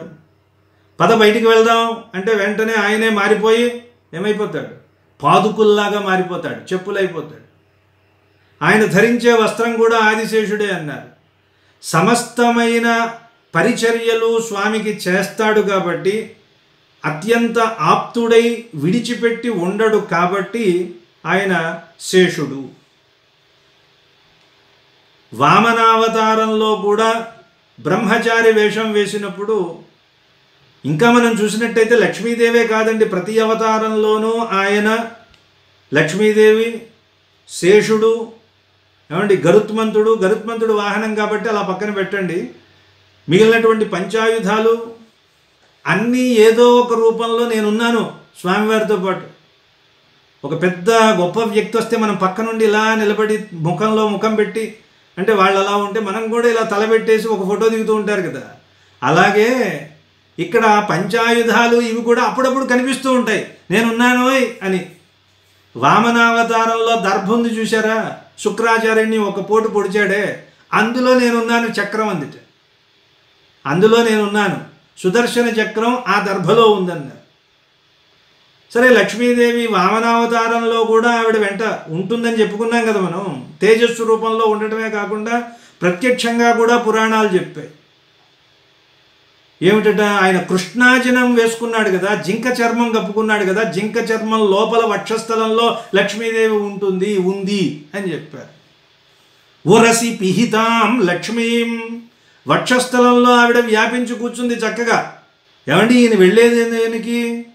అడగడానికి, యాచనకి వెళ్ళేవాడి దగ్గర లక్ష్మి ఉందంటే ఎవరన్నా ఇస్తారండి? ఇప్పుడు మనం ఎవరినైనా అడగడానికి వెళ్ళినప్పుడు దీనంగా ముఖం పెట్టి నాకేం లేదు నాయన అంటే ఇస్తాడు తప్ప, మంచి టిప్పు టాపుగా వెళ్ళి డాపుగా వెళ్ళామనుకోండి, పొరా నీకే బోళ్ళంత ఉందంట. కాబట్టి ఆవిడ వక్షస్థలంలో వచ్చి కూర్చుంది. సరే, కూర్చున్నావు లక్ష్మి, కామ్గా ఉండు, లేనట్టుండని ఆయన జింక చర్మం ఇలా కప్పుకుంటున్నట్టు. కానీ మరి ఆవిడ స్త్రీ కదా, స్త్రీ సహజమైన ఒక ఉత్సాహం ఉంటుంది. ఎందుకని, ఎక్కడ ఏం జరుగుతుందో అవన్నీ తెలుసుకోవాలి, విషయ సమాచారం అంతా కావాలి కదా, వాటన్నిటినీ గుర్తుపెట్టుకోవాలి, నేలమాలికలో దాయాలి, అవసరమైనప్పుడు ఒక్కొక్కటి తీయాలన్నమాట. అస్త్రాలు ఒక్కొక్కటి తీస్తూ ఉంటారు కదా ఎప్పుడో. అందుకని లక్ష్మీదేవి ఏం చేస్తోందట, పాపం ఒక్కసారి ఆ జింక చర్మాన్ని ఇలా కప్పుకున్నాడు ఆయన, దాన్ని ఇలా తీసి తొంగి చూస్తోంది. ఈయనంటున్నాడు వామనుడు, లక్ష్మీ కాసేపు ఉండు, ఒక 5 నిమిషాల్లో నేను వెళ్ళి పని కానిచ్చుకొచ్చేస్తాను కదా, నువ్వు కొంచెం కామ్గా ఉండు, నువ్వు కనిపించకు. ఎందుకని, ఒక్కసారి ఆవిడ చూపు పడిందంటే వాడి దగ్గర ఉన్నది ఐశ్వర్యం ఇంకా పెరిగిపోతుంది. ఈయనేం చేస్తున్నాడు, బలిచక్రవర్తి దగ్గర ఉన్నది లాక్కోవడానికి వెళ్తున్నాడు మహానుభావుడు. మరి అలాంటప్పుడు లక్ష్మీదేవి చూపు వాడి మీద పడింది అనుకోండి, ఏమవుతుంది, ఈయన వెళ్ళిన పని జరగదు. వాడినేమో ఐశ్వర్యహీనుడిని చేయాలనుకుని వెళ్తే, ఉన్నదంతా లాక్కోవాలని వెళ్తే, ఒక పక్క నుంచి ఈవిడిచ్చేస్తుంటే, ఒకవైపు నుంచి భర్త లేదంటే భార్య ఇస్తానంటే ఎలా ఉంటుందండి? అలాంటి పరిస్థితి వస్తుందని ఆయనేమో వద్దంటున్నాడు. సరే, చివరికి చర్చ అంతా చేసి చివరికి వాడి మీద, బలిచక్రవర్తి మీద లక్ష్మీదేవి చూపు పడిందా పడలేదా? ఇప్పుడు మనం చెప్పుకున్నట్లుగా పడితే వాడి దగ్గర ఐశ్వర్యం పోదు కదా, విష్ణుమూర్తి తాను వెళ్ళిన పని చేయలేడు, వాడి దగ్గర ఉన్నదంతా లాక్కోలేడు. ఒక పక్కన ఈయన తీసుకుంటూ ఉంటే ఈవిడ ఇచ్చేస్తూ ఉంటుంది కదా. కాబట్టి పడలేదండి, అబ్బే లేదండి, పడిందండి అన్నారు. పడింది, పడబట్టి వాడికి అసలైన ఐశ్వర్యం వచ్చింది, ఈ ఐశ్వర్యం పోయిందన్నారు. మనం ఐశ్వర్యం అంటే ఏమిటి, నశ్వరమైన ఐశ్వర్యాన్నే మనం ఐశ్వర్యం అనుకుంటున్నాం. అంటే భవనాలు ఉండడం, వాహనాలు ఉండడం, ఇవన్నీ ఐశ్వర్యం కాదు. ఏది ఐశ్వర్యం?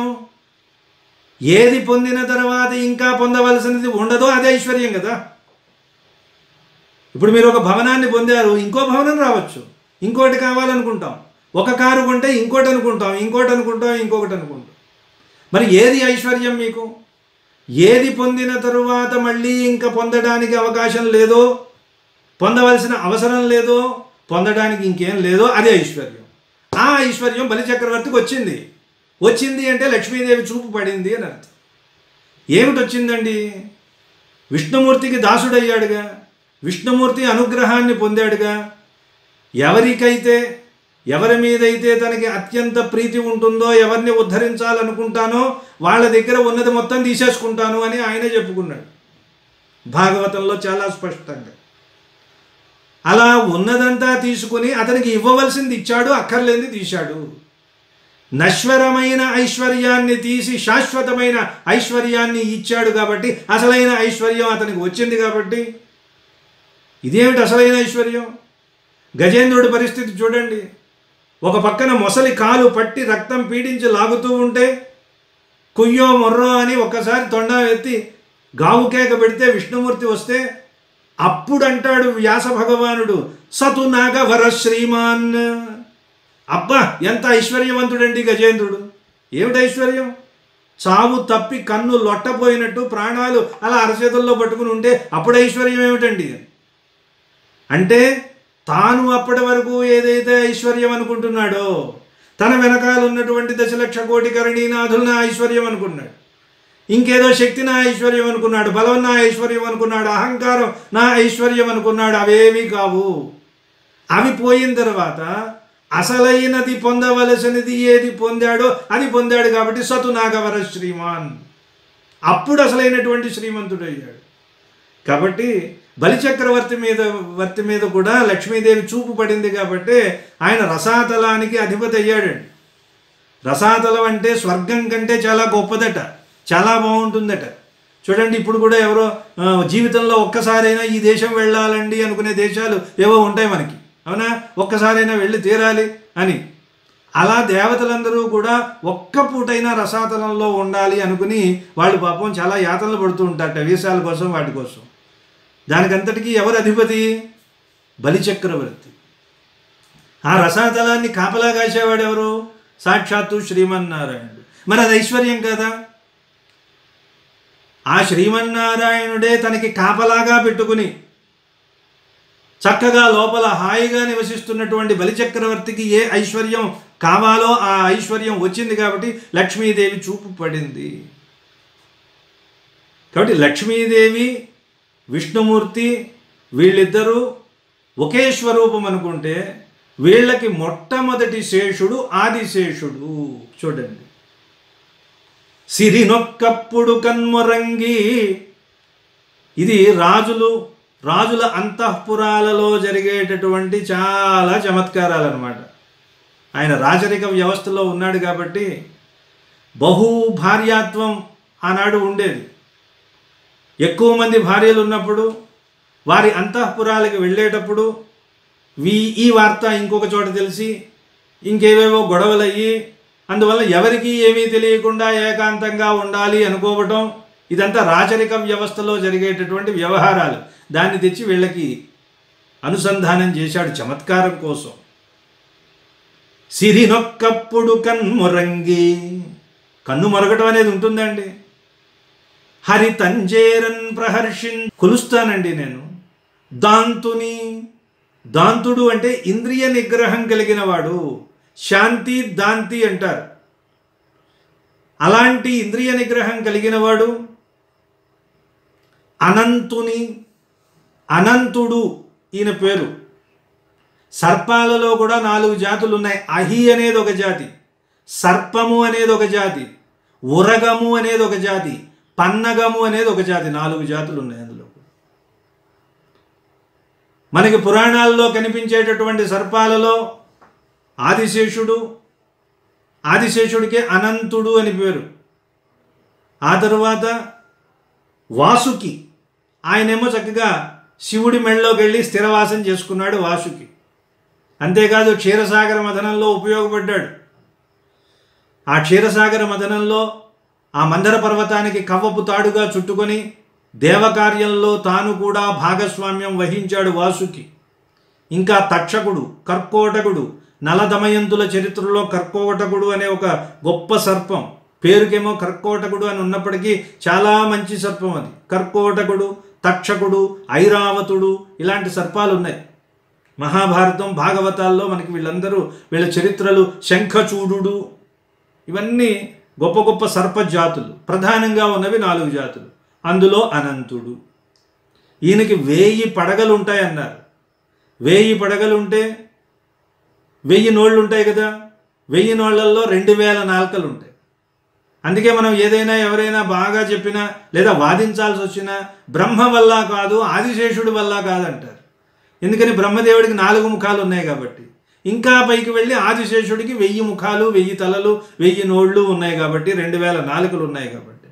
అటువంటి ఆదిశేషుడు శేషుడు కాబట్టి ఆయన దాంతుడు, అయ్యనంతుని, అతీత బ్రహ్మకల్పాంతుని, బ్రహ్మకల్పాంతంలో కూడా ఉండగలిగినటువంటి వాడు, శాశ్వతుడు అని అర్థం. అంతే. అంటే స్వామితో ఎప్పుడూ కలిసి ఉంటాడు కాబట్టి ఆయన ఏం చేస్తాడట, తన పడగల మీద భూభారాన్ని మోస్తుంటాడని కవిసమయం చెప్తారు.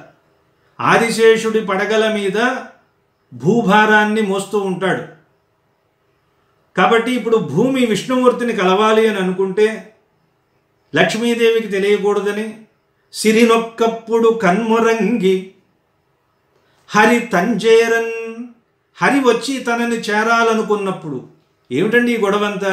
మానవులకు ఉన్నటువంటి లౌకికమైన శృంగారాన్ని వారికి పెట్టారేమిటి? ఇద్దరూ ఉండాల్సిందే. సిరిని ఒక్కొక్కసారి పట్టించుకోడండి ఆయన. మనం దేవాలయానికి వెళ్ళినప్పుడు అందుకే ముందేమన్నారు? అమ్మవారిని దర్శనం చేసుకోమన్నారు, అంతే కదా. నేరుగా వెళ్ళి అయ్యవారిని విష్ణుమూర్తిని దర్శనం చేసుకోకూడదు. ఖాళీగా ఉన్నాడు కదా రాబ్బాయ్ అంటున్నా సరే వెళ్ళకూడదు. ఉండండి స్వామి వస్తాను, నాకు వేరే పని ఉందని వెళ్ళి అటువైపు పక్కన అమ్మవారి సన్నిధి ఉంటుంది, ఆవిడకి వెళ్ళి అమ్మ నేను వచ్చానని ఒక్కసారి అటెండెన్స్ వేయించుకుంటే అప్పుడు ఆవిడ లోపల నుంచి ఒక చీటీ పంపిస్తుంది ఆయనకి. లోపల నుంచి మనకు కనిపించదు అది. దాన్ని పురుషకారము అన్నారు. సిఫారసు లెటర్, రికమెండేషన్ లెటర్ అండి. రికమెండేషన్ లేకపోతే ఆయన దగ్గర కూడా పనులేం జరగవు. ఆ రికమెండేషన్ తిరుగులేని రికమెండేషన్ ఉండాలి. ఆవిడ చేసేటటువంటి పనిని పురుషకారము అంట. అయితే ఒక్కొక్కసారి ఆయన దాన్ని కూడా ఆయన ఏం చేస్తాడు, కొంచెం పెండింగ్లో పెడతాడు. మనకు కావలసిన వాళ్ళు ఎంత గొప్ప వాళ్ళైనా ఒక్కొక్కసారి ఇష్టం లేనప్పుడు సరే చూద్దాం ఉండని పెడతారు కదండి. ఎందుకని? ఈ వచ్చినవాడు మహాపాపాత్ముడైతే మనం ఆలయంలో అడుగు పెట్టగానే ఆయన అనుకుంటాడు వచ్చాడురా నాయన వీడు ఎంత దుర్మార్గుడు అని. వెంటనే ఆయన ముఖం చిట్లిస్తాడట. చిట్లించేసరికి పాపం ఈవిడేం చేస్తుంది, మెల్లిగా వచ్చాడుగా వీడికి పద్ధతి తెలుసు కాబట్టి అమ్మ కొంచెం చూడమ్మా, అయ్యగారు బాగున్నప్పుడు నా గురించి కాస్త చెప్పని చెప్పడంతో వెంటనే ఆవిడేం చేస్తున్నాడు, స్వామి కొద్దిగా చూడండి అని సిఫారసు చేస్తుందట. చేసినప్పుడు ఆయన కొంచెం బెట్టు చేస్తాడు, నాకు కుదరదు అని ముఖం ఇటు తిప్పుతాడట. అప్పుడు అటువైపు భూదేవి ఉంటుంది, ఆ పక్కన భూదేవి, ఆవిడ కూడా అట్నుంచి ఇంకో సిఫారసు ఇస్తుంది. అప్పుడు ఈయనకి తప్పదు నాయన, ఇద్దరూ కలిపి నన్ను చేయమంటున్నారు కాబట్టి వీడిని క్షమించేద్దామని క్షమిస్తాట. అది అక్కడ సిరినొక్కప్పుడు కన్మొరంగి అంటే. సిరినొక్కప్పుడు కన్మొరంగి, ఆవిడ కన్ను కప్పి అంటే ఆవిడికి తెలియకుండా, ఆవిడికి చెప్పింది చేయకుండా హరి తంజేరన్ ప్రహర్షించు నుర్వరకున్. హరి తనను చేరినప్పుడు ప్రహర్షించు ఆనందించేటటువంటి ఉర్వరకున్ అంటే ఉర్వర అంటే భూమి. ఆ భూదేవి ఆనందిస్తుంటే, అంటే లోకంలో సాధారణంగా రాజులు ఒక భార్యకి తెలియకుండా ఇంకొక భార్య అవరోధానికి అంతఃపురానికి వెళ్ళినప్పుడు జరిగేటటువంటి వ్యవహారాలు అన్నమాట. కాబట్టి ఎవరికి తెలియకూడదు అబ్బాయి, నువ్వు మంచి ఏకాంత ప్రదేశంలో మాకు కలయిక ఏర్పాటు చేయి అని స్వామి చెబితే ఏం చేస్తాడట, మీకెందుకు స్వామి నేనున్నాను కదా, నా పడగలే చంద్రశాలల కింద చేస్తాను. ఈ చంద్రశాల అనేది అందరూ మామూలుగా వాడుతూ ఉంటారు, కానీ రాయల వారు వాడేటటువంటి పద్ధతి వేరు. ఆ చంద్రశాల అంటే ఏమిటనుకున్నారు, అనేక అంతస్తులు కలిగి ఎవరు ఎక్కడ ఉన్నారో తెలియక ఒక దాంట్లోంచి ఇంకొక దాంట్లోకి రహస్య ద్వారాలు ఉండి అవసరమైతే అప్పటికప్పుడు మరయంత్రాల ద్వారా కొన్ని రూపాలు వాటిని మార్చగలిగేటటువంటి చిత్ర విచిత్రమైన, మీరు జానపద సినిమాల్లో ఉంటాయి చూసారా, ఇవన్నీ ఊరికే పెట్టినవి కాదండి, ప్రాచీన కాలంలో ఉండేవి. వసు చరిత్రకారుడు చెప్తాడు అప్పుడే రోబోలు ఉన్నాయని. రాజుగారులు ఎవరైనా సరే వీళ్ళు పాపం చెలికత్తలు లేనప్పుడు వాళ్ళ యాబ్సెన్స్లో ఏం చేస్తారట, మరయంత్రాలను పెట్టుకుని వాటితో విసిరించుకునేవాళ్ళట. ఇప్పుడు మనం అనుకున్న రోబోట్లు అప్పుడే ఉన్నాయని కవులు వర్ణించారు. అంటే అవి ఉన్నాయా లేవా అనేది కాదు, ఊహ అనేది చాలా గొప్పది. అలాంటి ఒక చంద్రశాలలో ఎవరికీ తెలియకుండా ఈ ఆదిశేషుడు భూదేవిని స్వామివారిని ఏకాంత వాసానికి ఏర్పాట్లు చేస్తాడట. అది చెప్తున్నాడు. సిరినొక్కప్పుడు కన్మొరంగి హరితంజేరన్ ప్రహర్షించు ఉర్వరకున్ వంచన కూడగా గలుగు భాస్వచ్చంద్రశాల పరంపరలయ్యన్. కాబట్టి ఎవరికీ తెలియకుండా ఏర్పాటు చేసేటటువంటి భాస్వత్తు ప్రకాశించే చంద్రశాల పరంపరలు అయ్యన్. చంద్రశాలలు అనేటటువంటి వరసలు అయ్యాయండి. పరపైన అంటే విశాలమైనటువంటి, పరపు అంటే విశాలమైన, యవ్వని ఫణాపంక్తుల్, ఇదంతా వాక్యం అటు ఇటు తిప్పుతాడు. యవ్వని ఫణాపంక్తుల్ పరపయ్యే అని చేసుకోవాలి. పరపైన యవ్వని ఫణాపంక్తుల్ చంద్రశాల పరంపరలయ్యన్, అది వాక్యం అన్నమాట. కాబట్టి ఎవరి పడగలు, ఫణము అంటే పడగ, ఫణము కలిగిన వాడు ఫణి అవుతాడు. శిశుర్వేత్తి పశుర్వేత్తి వేత్తి గానరసం ఫణి అనాలి, ఫణిహి అంటూ ఉంటారు, తప్పు, ఫణి దీర్ఘం ఉంటుంది. ఫణము కలిగిన వాడు ఫణి అన్నారు. కాబట్టి యవ్వని ఫణాపంక్తుల్ పడగల యొక్క సమూహాలు చంద్రశాల పరంపరలయ్యన్ చంద్రశాలలలాగా ఉన్నాయి. రాయలవారు చెప్పినది ఇక్కడ చంద్రశాల అంటే ఒకదాని మీద ఒకటి ఒకదాని మీద ఒకటి ఉంటుంది. మరి ఆదిశేషుడు పడగలు కూడా ఒకదాని మీద ఒకటి ఒకదాని మీద ఒకటి ఉండి తీరాలి, మరి లేకపోతే చంద్రశాలలకి పోలిక కుదరదు. కానీ మనం ఏమంటాము, భూమిని ఆయన ఇలా మోస్తూ ఉంటాడు కదా, ఆయన ఎలా ఉంటాయి, గామధాస్యత్ కథం నాగో మృణాళ మృదుభిః ఫణైః అంటాడు కాళిదాసు. కాబట్టి భూభారాన్ని ఆదిశేషుడు మోస్తున్నాడంటే కింద నుంచి హిమవంతుడు బాగా బలాన్ని ఇస్తున్నాడండి ఆయన వర్ణన చేస్తాడు. మృణాల మృదుభిః ఫణైః అంటే మృదువుగా ఉన్నటువంటి పడగలు వరుసగా ఉంటాయి అని కవి ప్రసిద్ధం, అందరూ కూడా వర్ణించేది. ఇప్పుడు ఈ పడగలు వరుసగా ఉంటాయా, ఒకదాని మీద ఒకటి ఉంటాయా అంటే సర్పము, అందులో ఆదిశేషుడు చైతన్య స్వరూపుడు, చాలా నిత్యము చైతన్యంగా ఉంటాడు. అంటే ఆయన పడగలు ఇలాగూ ఉండవు ఇలాగూ ఉండవు అండి, ఎప్పుడు కదులుతూ ఉంటాయి అన్నమాట. 1000 పడగల్లో ఒక 100 పడగలు చూడండి, ఒకదాని మీద ఒకటి మిద్దెలు ఒకదాని మీద ఒకటి పేర్చినట్టు ఉంటుందన్నమాట. మీరు ఆ సెట్ని అలా చూసినట్టయితే అది ఒక చంద్రశాలలాగా ఉంటుంది. ఇలాంటి ఒక 10-15 చంద్రశాలల్లాగా ఆ పడగల్లో కనిపిస్తూ ఉంటాయి. చంద్రశాల అంటే లోపల లైట్లు ఉండాలి కదండి అని అడగాలి మీరు, దీపాలు ఉండాలి కదా, ఉన్నాయండి. ఆదిశేషుడు పడగల మీద మణులే దీపాలన్నమాట. వేసినటువంటి పోలిక వృధా పోదన్నమాట. ఆదిశేషుడు పడగల మీద మణులుంటాయి కదా, ఫణము మీద మణి, కాబట్టి ఆ మణులే ఈ చంద్రశాలలకు దీపాలన్నమాట. కాబట్టి చంద్రశాల పరంపరలయ్యన్ అంటే ఒకదాని పక్కన ఒకటి ఉండేటటువంటి ఆదిశేషుడి పడగలు ఆయన నిత్య చైతన్య స్వరూపుడు కాబట్టి కదలకుండా అలా ఉండవు, కాబట్టి అవి అలా కదులుతూ ఉన్నప్పుడు ఒక 20-30 కలిసి ఒకదాని మీద ఒకటి ఉన్నట్టుగా ఉంటాయి. అది చూడడానికి చంద్రశాలలాగా ఉంది అని ఇంత లోపలికి వెళ్ళి చాలా సూక్ష్మంగా రాయలవారు ఆ పడగల మీద ఉన్నటువంటి మణులే మీరు దీపకాంతులు అనుకోండి, అందులో ఉన్నటువంటి దీపాలు అని భావన చేయొచ్చు. అలా భూదేవిని స్వామి కలవడం కోసం ఈ అనంతుడు ఏర్పాటు చేస్తాడు అన్నారు. భూదేవి అంటే అర్థం ఏమిటండి అన్నారు, క్షమ. ఈవిడ రమ, ఆవిడ క్షమ. వీళ్ళిద్దరినీ స్వామి ధరించి ఉంటాడు. ఈ రెండూ ఉన్నప్పుడే స్వామి మనకు ఉపయోగం అండి. ఈ రెండూ లేని స్వామి మనల్ని ఊరుకోడు, మనల్ని శిక్షిస్తాడు. అందువల్ల రమ ఉండాలి, రమింపజేసే లక్షణం. రమింపజేసే లక్షణం ఎప్పుడు ఉంటుంది, ప్రేమ ఉన్నప్పుడు ఉంటుంది. అలాగే క్షమ అంటే క్షమించే గుణము, ఓర్పు, సహనము. ఈ రెండూ కూడా భగవంతుడిలో మనకి కనిపించాలి అంటే వీళ్ళిద్దరూ పక్కన ఉండాలి. అందువల్ల శ్రీ భూ సమేత అని మొట్టమొదట ఈ రకంగా చెప్తారు. ఆచార్య పరంపరలో కూడా లక్ష్మీనారాయణులు, ఆ తరువాత ఒక్కొక్కరు వస్తారు. లక్ష్మీనాథ సమారంభాం నాథయామున మధ్యమాం అని మొదలు పెడుతూ ఉంటారు. కాబట్టి లక్ష్మీనాథుడు మొట్టమొదటి ఆచార్యుడు అని. ఆ లక్ష్మీనాథుడు అంటే నారాయణుడు. లక్ష్మి అంటే మనం ఏమనుకున్నాం, ఆవిడలోనే సృష్టి చేసే శక్తి ఉన్నది, లయం చేసే శక్తి ఉన్నది, అలాగే జ్ఞానాన్ని ఇచ్చి మళ్ళీ కాపాడేటటువంటి లక్షణం కూడా ఉంది. ఈ 3 లక్షణాలు ఆవిడలోనే ఉన్నాయి. అలాగే చిత్తుని అచిత్తుని ఈశ్వరుణ్ణి కూడా నియంత్రించగలిగినటువంటి శక్తి ఆవిడకు ఉన్నది. మరి నారాయణ అంటే ఏమిటన్నారు, నారా అంటే నరుడికి సంబంధించిన వాడు నారాయణుడు. నరుడు అంటే ఏమిటండి అన్నారు, రా అండి అన్నారు. రా అంటే శాశ్వతం, రా అంటే శాశ్వతం కానివాడు. అంతే కదా, మనమంతా ఏమైనా శాశ్వతంగా ఉంటామండి. ఈ లోకంలో ఉన్న ప్రతి వస్తువు నరే అంటే అన్నింటిలో కూడా ప్రయాణం చేస్తూ ఉండేవాడు కాబట్టి నారాయణ అని అర్థం. అంతే. చాలా భగవత్తత్వాన్ని తెలుసుకోవడం చాలా సులభం అండి. నిజానికి మనం చాలా కష్టం అనుకుంటాం, కానీ చాలా సులభం. నరుడిలో ప్రయాణం చేసేవాడు, అయనం అంటే ప్రయాణం కదండి. రామాయణ అంటే ఏమన్నా, అయనం అంటే తిరుగుతూ ఉండేవాడు. నర అయన నారాయణ. నరుడంటే ఏమిటి, రా అంటే శాశ్వతమైనది, రా అంటే శాశ్వతం కానిది, నిత్యము అనిత్యము. రా అనే అక్షరం నిత్యం, నర అన్నది అనిత్యం. నరుడికి ఉండేది నారా అంటే వీడు పోయేవాడు, పుడతాడు మళ్ళీ పోతాడు అని అర్థం.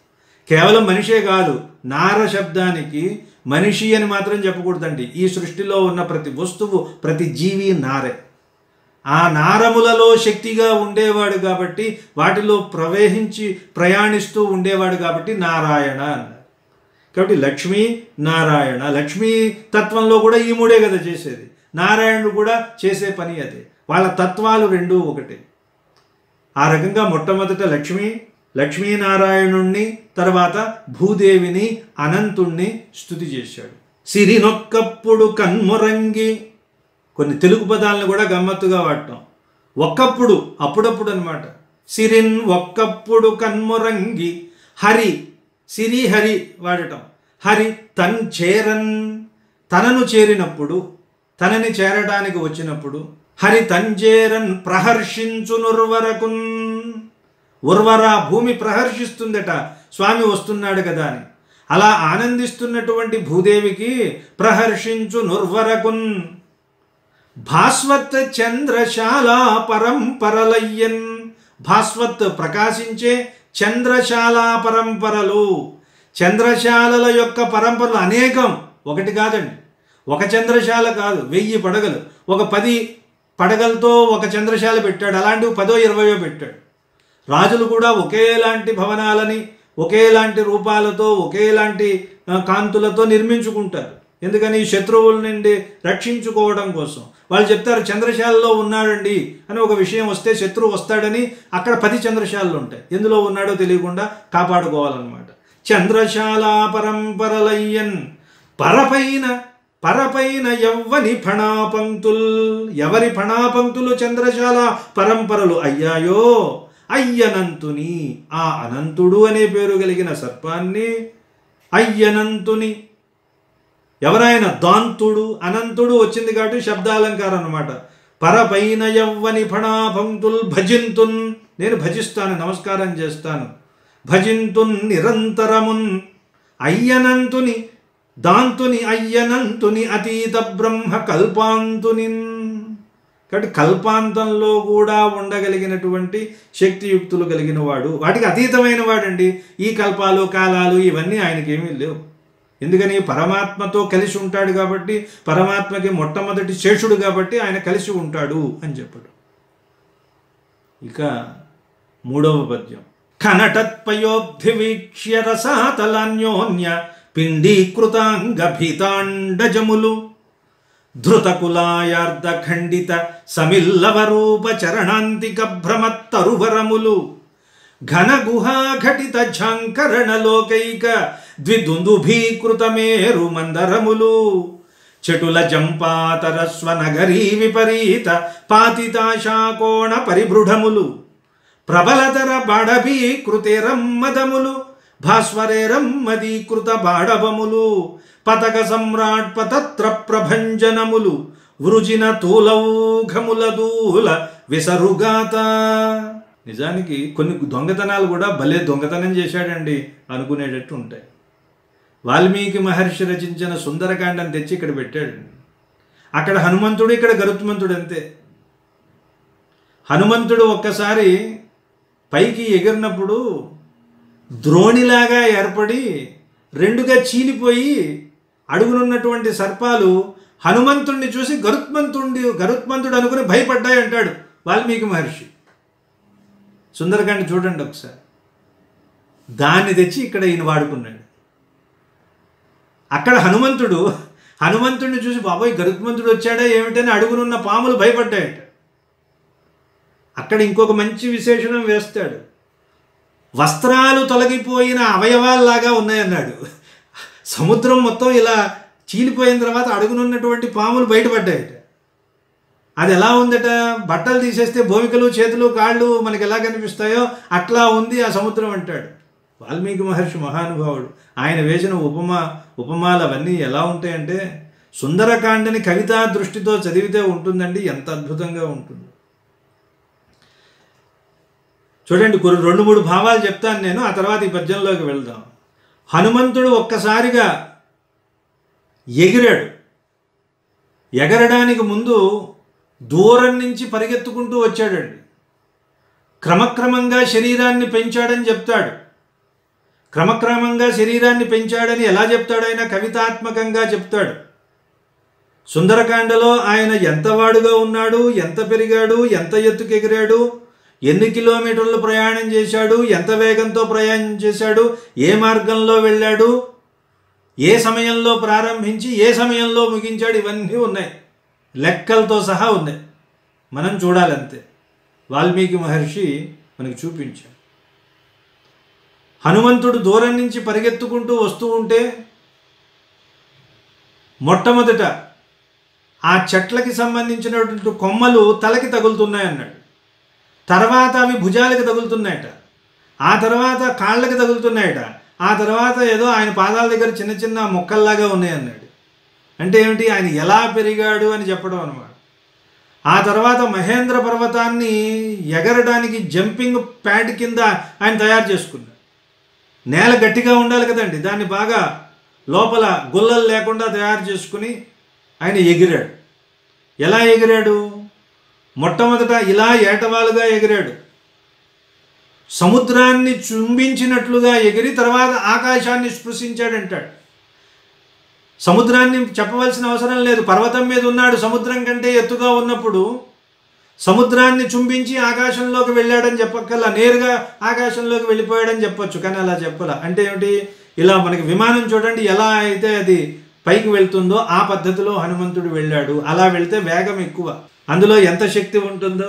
ఇలా వెళ్ళినప్పుడు ఆయన పాదాల పిక్కల వేగానికి చిన్న చెట్లు పెద్ద చెట్లు అన్నీ పోయాయి. ఏ చెట్టు ఎంతవరకు వెళ్ళింది? బరువు ఉన్నది కొంత దూరం వరకు వెళ్తుంది, తేలిగ్గా ఉన్నది ఇంకా పైకి వెళ్తుంది. అక్కడ ఎవరైనా మన ఇంటికి వచ్చినప్పుడు, ఒక రాజుగారు వెళ్తున్నప్పుడు కొంతమంది సైనికుల్లా వెంబడించారు, కొంతమంది ఆత్మీయుల్లా వెంబడించారు. ఆ రకంగా ఈ చెట్లు వెళ్ళాయంట. సైనికులు ఏం చేస్తారట? వాళ్ళు రాజలక్షణం రాజధర్మాన్ని మాత్రమే పాటిస్తారు, ప్రోటోకాల్. ఎక్కడి వరకు వెళ్ళాలో అక్కడి వరకే వెళ్తారు. కానీ మిత్రులు అలా కాదే, ఆత్మీయులు అలా కాదు. ఆత్మీయులు ఒక ముహూర్త కాలం వాళ్ళతో వెంబడించాలని అక్కడే చెప్తాడు వాల్మీకి మహర్షి. శాస్త్రం కూడా చెప్తాడు. అలాగే శ్రీరాముడు అయోధ్యాకాండలో నది దాటేంత వరకు ఎందుకు వెళ్ళారంటే, మన వాళ్ళు ఎవరైనా ఊరు వెళ్తున్నప్పుడు మనం నది వరకు వెళ్ళి దిగబెట్టాలి. దిగబెట్టడానికి సెండ్ ఆఫ్ ఇస్తూ ఉంటాం చూసారు. మనం కూడా బస్సు ఎక్కించడానికి బస్ స్టాండ్కి వెళ్తాం, వాళ్ళని బస్సులో కూర్చోబెట్టి వాళ్ళు బస్సు వెళ్ళిపోయేంత వరకు టాటా టాటా చెప్పేసి మనం వస్తాం. ఎందుకని? వాడు మళ్ళీ ఎక్కడ తిరిగి వచ్చేస్తాడో, బస్సు లేదని భయం అని. కాబట్టి ఎలా చేయాలట? నదీ తీరం వరకు వెళ్ళి వాళ్ళని సాగనంపాలి. కాబట్టి చిన్న చిన్న చెట్లు పువ్వులు అవి ఆత్మీయులైన వాళ్ళు వెళ్తూ ఉంటే ఎలా సాగనంపుతారో అలా వెళ్ళాయి. అంటే అవి ఇంకొంచెం పైకి వెళ్ళాయి, కొంచెం ముందుకు వెళ్ళాయి అని ఇవన్నీ కవితాత్మకంగా చెప్తాడు. ఆయన నీడను బట్టి సమయం చెప్తాడు. ఇలా ఒకటి కాదండి, ఇవన్నీ తీసుకొచ్చాడు ఈయన. చూడండి, ఇప్పుడు ఆ భావాలు మీరు గుర్తుపెట్టుకుంటే ఇక్కడ. అలాగే హనుమంతుడు వెళ్తూ ఉంటే ఆయన బాహువుల్లోంచి ధ్వని వచ్చి పెద్ద మారుతం, జంఝామారుతం వచ్చి శబ్దిస్తోందన్నారు. అలాగే ఆయన ఇలా పైకి ఎగిరిపోయినప్పుడు ఆయన గరుత్మంతుడిలా ఉన్నాడు, చిన్న పక్షిలా ఉన్నాడని వాల్మీకి మహర్షి చిన్న చిన్న ఉపమానాలు పెద్దగా అలా వేసి వెళ్ళిపోతాడు. దాన్ని తీసుకుని ఈయన అందమైన కవిత్వంగా మలిచాడు. చూడండి, ఖ నటత్ పయోబ్ధి వీక్ష్య. చివర చెప్పాడు చూసారా, అది కర్త. పతక సమ్రాట్ పతత్ర ప్రభంజనములు. ముందు అక్కడికి వెళ్ళాలి. పతక సమ్రాట్. పతక సమ్రాట్ అంటే గరుత్మంతుడు. పతక అంటే పక్షి.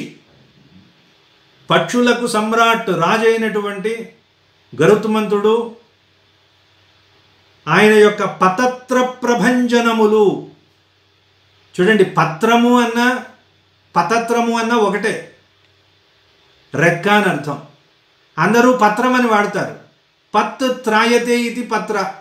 అలాగే పతత్ర రెండు ఉన్నాయి. కాబట్టి ఈయన పతత్ర అని తెచ్చాడు. పతత్రము అంటే రెక్క. పతక సమ్రాట్ పతత్ర ప్రభంజనములు. ఒక్కసారి ఆ గరుత్మంతుడు రెక్కల్ని ఇలా అనడంతో ప్రభంజనము, దాని నుంచి పుట్టినటువంటి గాలి, ప్రకృష్టమైన భంజనం, ప్రభంజనం. భంజనం అంటే అర్థం ఏమిటంటే కొడుతుందనమాట. కొట్టడం కదా, చంపడం. అలాంటి గాలి వీచిందంటే మనుషులు కాదు, ఏవైనా సరే లేచి వెళ్ళిపోతాయి. దానికి ప్రభంజనము అని పేరు. మనకి తెలుగులో ఒక ఆయన ఉన్నారు, మీరు పేరు వినుంటారు, ప్రభంజనం అహోబలుడు అని. వ్యాకరణంలో పెద్ద వ్యాకరణవేత్త. సంస్కృతంలో పాణిని, వరరుచి, కాత్యాయనుడు ఎలా మునిత్రయం అంటారో తెలుగులో నన్నయ్య కాదు కానీ ఆంధ్ర శబ్ద చింతామణి నన్నయ్య రాశాడంటారు కదా. నన్నయ్య, అలాగే అధర్వణుడు అని ఒక ఆయన ఉన్నాడు, కారికలు రాశాడు. ఈ అహోబలుడు వీళ్ళ ముగ్గురిని వ్యాకరణ పండిత త్రయం అంటారు. వ్యాకరణ పండిత త్రయం. ఆయన పేరు చూడండి, ప్రభంజనం అహోబలుడు. ఈ బాబు ఏంటండి పేరే అలా ఉంది, ఆయన్ని చూస్తే మేము ఇంకా భయపడిపోతాం అనుకుంటారు. ఇంటి పేరు ప్రభంజనం, ఒంటి పేరు అహోబలుడు. నిజానికి ఆయన అసలు పేరు ఏమిటయ్యా అంటే గాలి నరసయ్య అంటారు. ఆయన గాలి నరసయ్య. ఇంటి పేరు గాలి, ఆయన అసలు పేరు నరసయ్య. గాలి నరసయ్య అంటే గాలి తీసేసినట్టుంది కదా, అందుకని ఆయన సంస్కృతంలో పెట్టుకున్నారు ప్రభంజనం అహోబలుడు అంటే. అప్పట్లో సంస్కృతంలో చెప్పడం ఒక పద్ధతి అన్నమాట. మా తట్టా రంగాచార్యులు గారని మా కాలేజీలో అన్నీ సంస్కృతంలో చెప్తూ ఉండేవారు. నిమ్మగడ్డ సీత, జంబీర ఫల జానకి అంటూ ఉండేవారు. అలాగే దూడల రంగారావు అంటే పశు శిశువుల రంగారావు. దూడ అంటే పశు శిశువు కదా, పశు శిశువుల రంగారావు. అదొక చమత్కారం. సంస్కృత భాష దేనికైనా ఒదిగిపోతుంది. అలెగ్జాండర్ అన్నాం అనుకోండి, అలక సుందర అయిపోయాడు పో, వాడికి ఇలా జుట్టు ఉంటుంది కదా, అలక సుందర. అలక అంటే జుట్టు, జుట్టు బ్రహ్మాండంగా ఉంటుంది కాబట్టి దాని నుంచే ఆ పదం వచ్చిందంటే కాదనేది ఏముంది, పదాలు సరిపోయినాయి చూడండి. అలక సుందరుడే అలెగ్జాండర్. భాషాశాస్త్ర రీత్యా కూడా నిరూపించేయచ్చు, ఆ మార్పులు అలాగే ఉంటాయి. కాబట్టి ఇక్కడ కూడా ఖ నటత్, అది పతత్ర అన్న పదాన్ని వాడాడు. గరుత్మంతుడు అర్థం, గరుత్మంతుడు అంటే గరుత్తు కలిగిన వాడు గరుత్మంతుడు. గరుత్ అంటే రెక్క, రెక్కలు కలిగిన వాడు అని అర్థం. ఒక్కసారి గరుత్మంతుడు రెక్కల్ని ఇలా అంటే దాని నుంచి పుట్టినటువంటి గాలుల వల్ల ఏమవుతుందో చూసుకోండి. వెంటనే సముద్రం మీద ఆయన ఉంటే, ఆయన ఇలా ఒక్కసారి రెక్కలు అన్నాడంటే ఖ నటత్, ఖ ఆకాశంలోకి, నటత్ నర్తిస్తున్న, పయోబ్ధి. ఇదేంటండి, సముద్రం భూమి మీద ఉండాలి కదా, ఇది ఎక్కడ ఉంటుందట, వెళ్ళి ఆకాశాన్ని తాకుతుందట వేగం. అంటే ఇలా రెండుగా చీలిపోయి ఇలా లేస్తుంది. హనుమంతుడు ఎంత వేగంగా వెళ్తున్నాడని చెప్పడానికి ఈ సముద్రం రెండుగా చీలి ఇలా వెళ్ళి హనుమంతుడి మీద వలయంగా ఉందంటాడు వాల్మీకి మహర్షి. లోపల ఇలా ద్రోణి ఏర్పడిందంటాడు. మొత్తం సముద్రం రెండు ముక్కలుగా చీలి ఇలా పైకి వెళ్ళి హనుమంతుడిని అలంకరిస్తోందని అద్భుతమైన శ్లోకాలు ఉంటాయి. అది దాన్ని ఈయన తీసుకొచ్చాడు. ఖ నటత్ పయోబ్ధి వీక్ష్య, ఖ ఆకాశం మీద, నటత్ అంటే ఎగురుతున్నటువంటి, పయోబ్ధి పయః ధి అనమాట. పయోబ్ధి అంటే సముద్రం. పయోబ్ధి వీక్ష్య, ఖనటత్ పయోబ్ధి వీక్ష్య రసాతల అన్యోన్య పిండీకృతాంగ భీతాండజములు. ఎప్పుడైతే సముద్రం ఇలా రెండుగా చీలిపోయిందో కింద రసాతలం ఉంది. రసాతలంలో సర్పాలు ఉంటాయని పేరు. అది కూడా కవి సమయం. పాములన్నీ ఎక్కడుంటాయి, లోపల ఉంటాయి కాబట్టి రసాతలంలో సర్పాలు ఉంటాయి. అందుకని దానికి భోగవతి అని పేరు. రసాతలంలో ఉన్నటువంటి ఆ నగరానికి భోగవతి అని పట్టణం. ఆ గంగానది అక్కడికి ప్రవహిస్తుంది, దానికి కూడా భోగవతి అని నది. సరే, ఇప్పుడు ఏమైంది, ఆ అందాన్ని చూడండి. సముద్రం ఒక్కసారి ఇలా చీలిపోయేసరికి ఆ అడుగునున్నటువంటి రసాతలం బయటపడింది. రసాతలంలో ఉన్న సర్పాలన్నీ ఏం చేసాయట, ఒకదాన్నొకటి పిండీకృత, చుట్టుకుపోతున్నాయి. పిండీకృతము అంటే ఒకదాన్నొకటి పెనవేసుకుని పోయి ఉన్నటువంటి భీత, భయపడిన అండజములు. అండజము అంటే పాము అని అర్థం. అండము అంటే తెలుసు, గుడ్డు, గుడ్డు నుంచి జా పుడుతుంది కాబట్టి అండజము. గరుత్మంతుడు కూడా అండజుడే, ఇవి కూడా గుడ్డు నుంచే కదా పుడతాయి. అది ఖనటత్పయోబ్ధి వీక్ష్య రసాతలాన్యోన్య పిండీకృతాంగ భీతాండజములు. సముద్రం రెండుగా చీలిపోతే రసాతలంలో ఉన్న సర్పాల చేత భయపడుతున్నటువంటి సర్పాలు కలిగినవి. ఏవవి? ఈయన ప్రభంజనాలు అన్నమాట. 2 ధృత కులాయార్థ ఖండిత సమిల్లవ రూప చరణాంతిక భ్రమత్తరువరములు. చూడండి, ఒక పక్షట గూడు కట్టుకోవడం కోసం ఆకాశంలోకి వెళ్తుంది. అట్లా వెళ్తుంటే ఏం చేస్తుంది? కాలికి కొన్ని చిన్న చిన్న పుల్లలన్నింటినీ తగిలించుకుని పోతూ ఉంటుంది. అది దాని లక్షణం. పైకి వెళ్ళిపోయిన తర్వాత ఇంత గరుత్మంతుడు కాస్త అలా ఉన్నట్ట. ఎలా? ఈయన అలా ఎగురుతున్నప్పుడు ఈయన వేగానికి భూమి మీద ఉన్నటువంటి పెద్ద పెద్ద వటవృక్షాలు కూడా కూకటి వేళ్లతో పెకలించుకుపోయి వెళ్ళిపోతున్నాయట. అది అలా పైకి వెళ్ళిపోయిన తర్వాత అది చూడ్డానికి ఎలా ఉంది? ఏదో పక్షి అండి, గూడు కట్టుకోవడం కోసం చిన్న చిన్న పుల్లలు తీసుకుపోతుందిలే అన్నట్టుందట. అది గరుత్మంతుడి వేగం. ధృత ధరించిన, కులాయార్థము, కులాయము అంటే గూడు, గూటి కోసం ధృత ధరించినటువంటి ధృత కులాయార్ధ ఖండిత నరకబడిన, ధృత కులాయార్ధ ఖండిత సమిత్ లవరూప. సమిత్ లవరూప చిన్న చిన్న సమిధలుగా ఉన్నటువంటి చరణ అంతిక భ్రమత్ తరువరములు. చరణ పాదాల యొక్క అంతిక సమీపంలో భ్రమత్ తిరిగేటటువంటి తరువరములు, పెద్ద పెద్ద చెట్లు. ఇక్కడుంటే పెద్ద వటవృక్షం అది, కానీ పైకి వెళ్ళిపోయేసరికి చిన్న పుల్లలాగా ఉంది. ఆయన కాలి గోరికి తగిలి. 3వది చూడండి. కనటత్పయోబ్ధి వీక్ష్య రసాతలాన్యోన్య పిండీకృతాంగ భీతాండజములు. ధృతకులాయార్థ ఖండిత సమిల్లవ రూప చరణాంతిక భ్రమత్తరువరములు. ఘన గుహా ఘటిత ఝాంకరణలోకైక ద్విదుందుభీకృత మేరు మందరములు. లోకం మొత్తాన్ని నిద్ర లేపడం కోసం నగారా మోగిస్తూ ఉంటారు కదా. ఉదయం పూట ఏవో కొన్ని రకరకాలైన గంటలు కొట్టడం, అవన్నీ ఆ కాలంలో అలవాటు. ద్విదుందుభీకృత మేరు మందరములు. గరుత్మంతుడు ఇలా ఒక్కసారి వేగంగా వెళ్ళినప్పుడు ఆయన రెక్కల నుంచి వచ్చినటువంటి గాలి మేరు పర్వత గుహల్లోనికి, మందర పర్వత గుహల్లోనికి వెళ్ళి ప్రవేశించి దాని నుంచి మళ్ళీ ప్రతిధ్వని వస్తూ ఉంటే ఎలా ఉందట?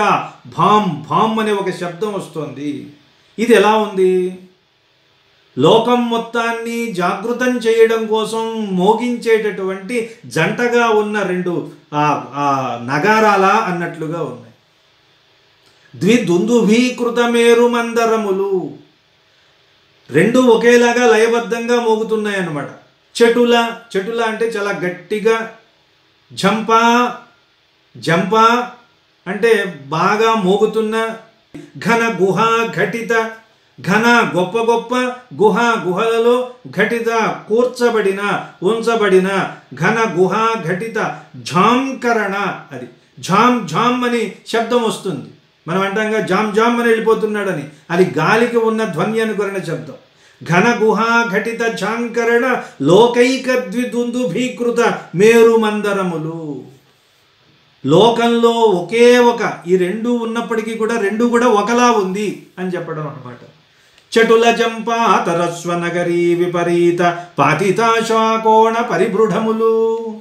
చటుల వేగంగా, ఆ వేగానికి జంపాతర స్వనగరీ విపరీత పాతిత ఆశాకోణ పరిబృఢములు. పరిబృఢ్ అంటే రాజులు, అంటే దిక్కులు ఉన్నాయి కదా, దిక్కులకి ఒక్కొక్కడు ఒక్కొక్క అధిపతి ఉన్నారండి.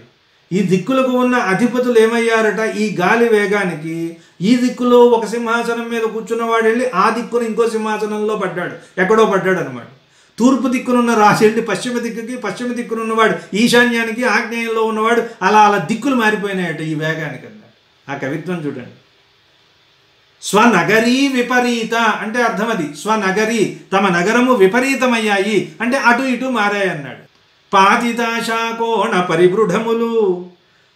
ప్రబలతర బాడభీకృతేరమ్మదములు. ప్రబలతర చాలా బలంగా ఉన్నటువంటి, బాడభీకృత ఇరమ్మదములు. సముద్రంలో ఒక అగ్ని ఉంటుందన్నారు, దాన్ని బడబాగ్ని అంటారు. అంటే అది వెళ్ళేటప్పుడు ఆడు గుర్రంలాగా ఉంటుందట. సముద్రంలో ఉన్న అగ్నికి బడబాగ్ని, దాన్ని బాడబ. ఆకాశంలో మెరుపుల్లో ఒక అగ్ని ఉంటుంది, దాన్ని ఇరమ్మదాగ్ని అంటారు. ఇప్పుడు ఈయన ఒక్కసారి రెక్కలు ఇలా అంటే ఏమైంది? ఆకాశంలో ఉన్న ఇరమ్మదాగ్ని బడబాగ్ని అయిపోయింది, బడబాగ్ని ఇరమ్మదాగ్ని అయిపోయింది. ఇరమ్మదము అంటే మెరుపు అని అర్థం. ఆ మెరుపులో ఉన్నటువంటి అగ్ని, ఆ మెరుపునే అగ్ని అన్నారు. కాబట్టి ప్రబలతర బాడబీకృతేరమ్మదములు భాస్వరేరమ్మదీకృత బాడబములు అంటే ఇరమ్మదాగ్నిని బడబాగ్నిగా, బడబాగ్నిని ఇరమ్మదాగ్నిగా మార్చగలిగినటువంటి పతక సమ్రాట్ పతత్ర ప్రభంజనములు. ఇవన్నీ చేసిందేవి గరుత్మంతుడి యొక్క రెక్కల యొక్క బలము. అవేం చేయాలి? వృజిన తూల ఓఘముల తూల విసరుగాత. వృజినము అంటే పాపము. ఈ పాపము అనే తూల అంటే దూది. పాపము అనే దూది పిందెల్ని దూల విసరుగాత తూలిపోయేలాగా విసిరి కొట్టును, విసిరి కొట్టాలి అని ఆకాంక్ష గరుత్మంతుడు. ఎందుకని? అంత వేగం కలిగిన వాడికి ఈ పాపాలని పోగొట్టడం ఎంత లెక్కండి. మన పాపాలు చిన్న చిన్న దూది పిందెలు లాంటివి. కాబట్టి అలాంటి గరుత్మంతుడు జ్ఞానస్వరూపుడు అంటారు, సాక్షాత్తు ఛందస్వరూపుడు.